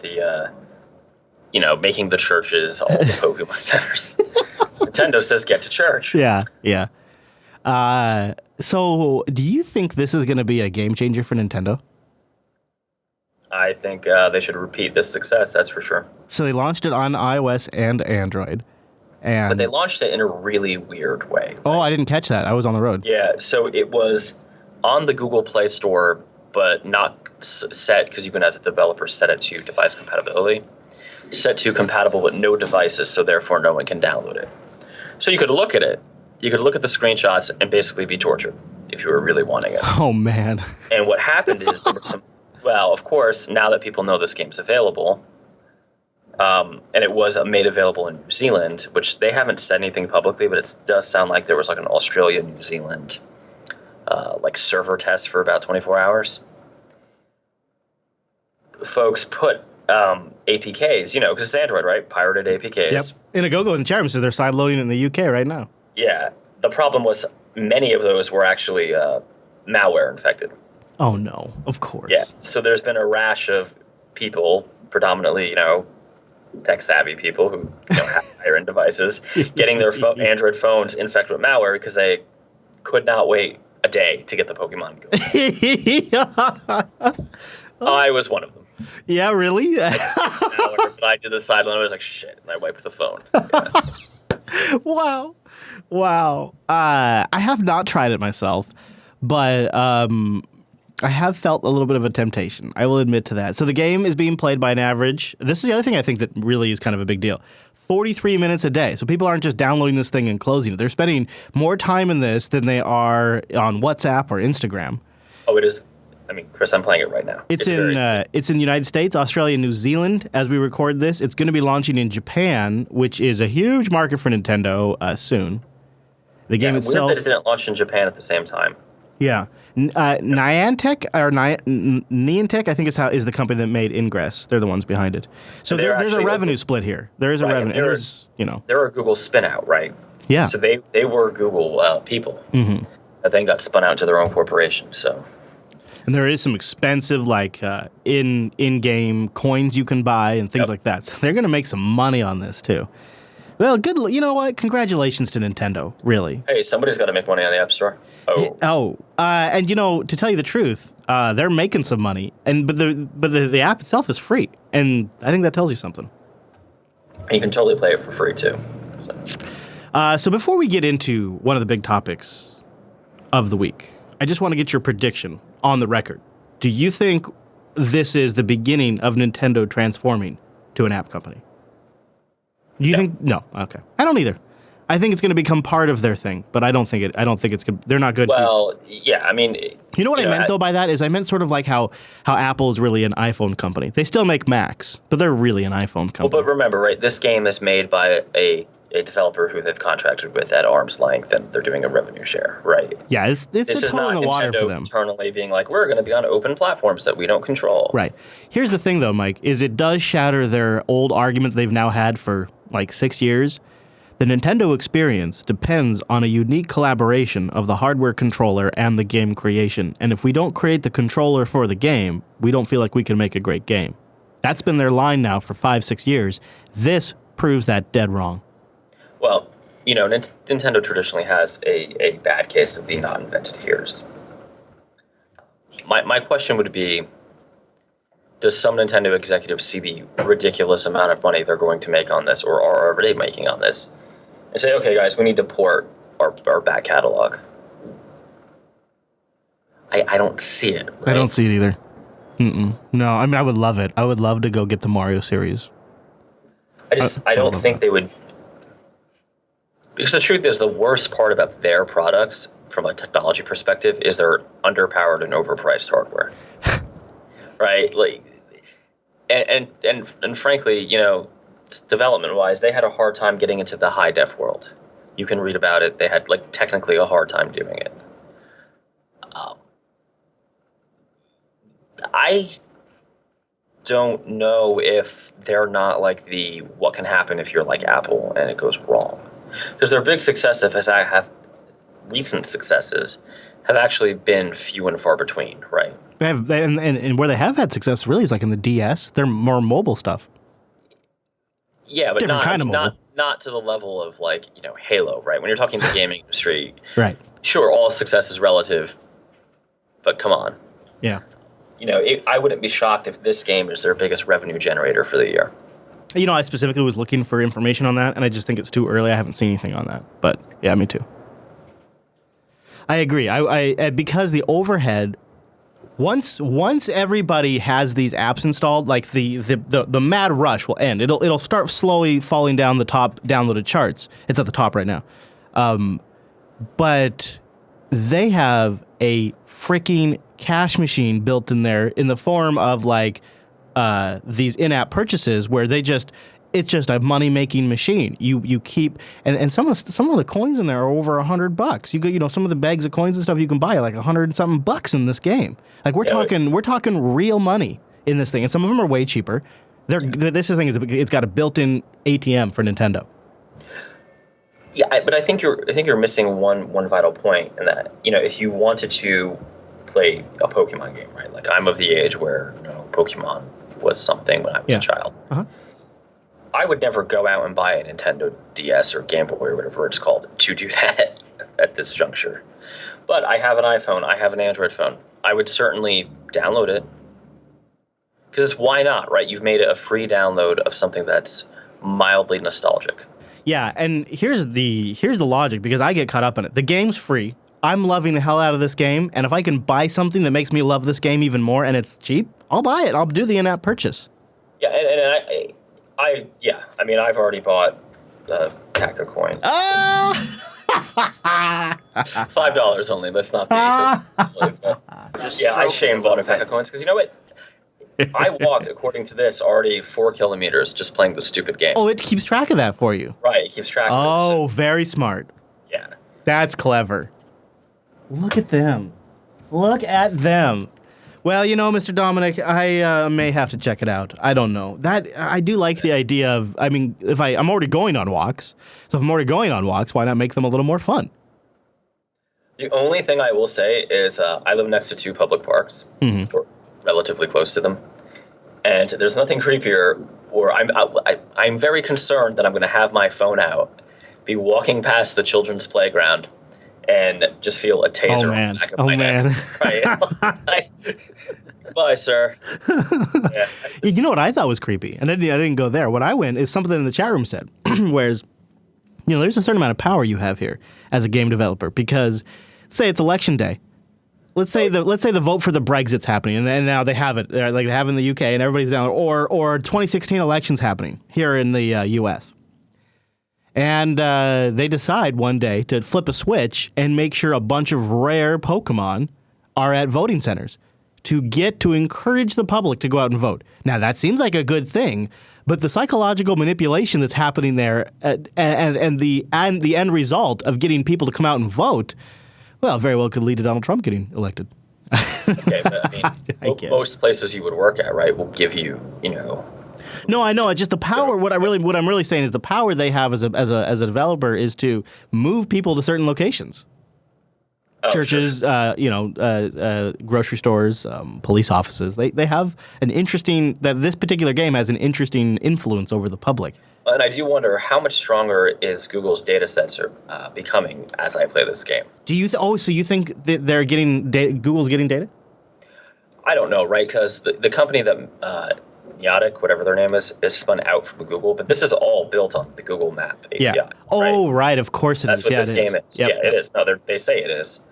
In fact, it says Google on it somewhere in the marketing materials. Yeah. So I'm not wondering if they're and why wouldn't they, right? You have all these people now on foot walking around, traversing these areas. Why wouldn't you now use that data to? Yeah. Even if you're just getting flow data and stuff like that. I mean, traffic flow, or is there a lake where you didn't know there was a lake, right? Things like that. Oh man, the possibilities of that. I know we've talked about it before in terms of ingress, but just the idea of the kind of data that they could get back and improve their own service on. Well, think about this. When you go to catch a Pokemon, it does the alternate reality thing. So you see you've seen the pictures, like it's like a Pidgey. Yeah. Why not analyze those pictures? Right? Use your machine learning technology to run analysis on the picture. Obviously, abstract out the Pokemon because you don't care about that, and just analyze the terrain and match it against what your Google Map system thinks it should be. They could even potentially just do some of that locally and not have to send the entire image off-site. They could. Yeah, but Yeah, but to send it off-site, that's a lot of data and a lot of battery. I mean, the game is not kind on your battery. No, actually, you're right. I was reading an article about that. It's very aggressive with the battery. Oh, you know what? You're doing augmented reality Pokemon fetching and catching. I mean, come on. What do you expect? It's not worth battery life. I don't know anything about Pokemon, but it sounds interesting. It's pretty good. I think this is the beginning of a new genre. Don't you? I think it is too. I could see a lot of games like this, and I could see a lot of like tie-in games like this, right? You have like a major console game. Oh man! And you have the AR tie-in. That's brilliant. Yeah. Yeah, that could really extend the console game quite a bit. I bet we'll see that. I bet we will. And that brings us to the end of this look back of the year. It's been really fascinating. Some of the trends that have, after you look at it from the hindsight view, that have sort of emerged. That's really fascinating to see that. And also, it's been great to watch Mike's switch to Linux, to see him transition more from mobile development to server-side development, especially as bots and AI come up. An interesting year 2016 was. Thank you for being here for it. If you'd like to submit content to the show, coderradio.reddit.com. If you'd like to give us feedback, go to jupiterbroadcasting.com/contact and leave yourself a comment there. Just choose Coder Radio from the drop-down. And now, normally we would be live over at jblive.tv on a Monday, but because these are the best ofs, not live. Not live right now. But if you go to jupiterbroadcasting.com/calendar, you can find it there and find out when we are live. And while you're there, just grab the RSS feed. Then you don't have to worry about it. I'm at Chris LAS on Twitter. If you'd like to tweet at me, you can follow the network at Jupiter Signal. Find our host Mike at Dumanuco on Twitter, and we'll see you right back here next week. I need more volume. I need more. I can't leave without more volume. This is the best of. Hey, Beard, more volume.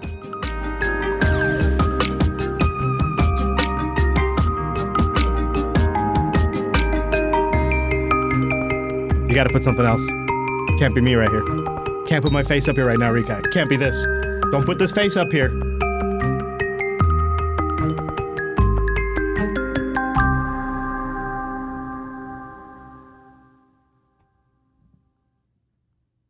Okay, you can put my face up there.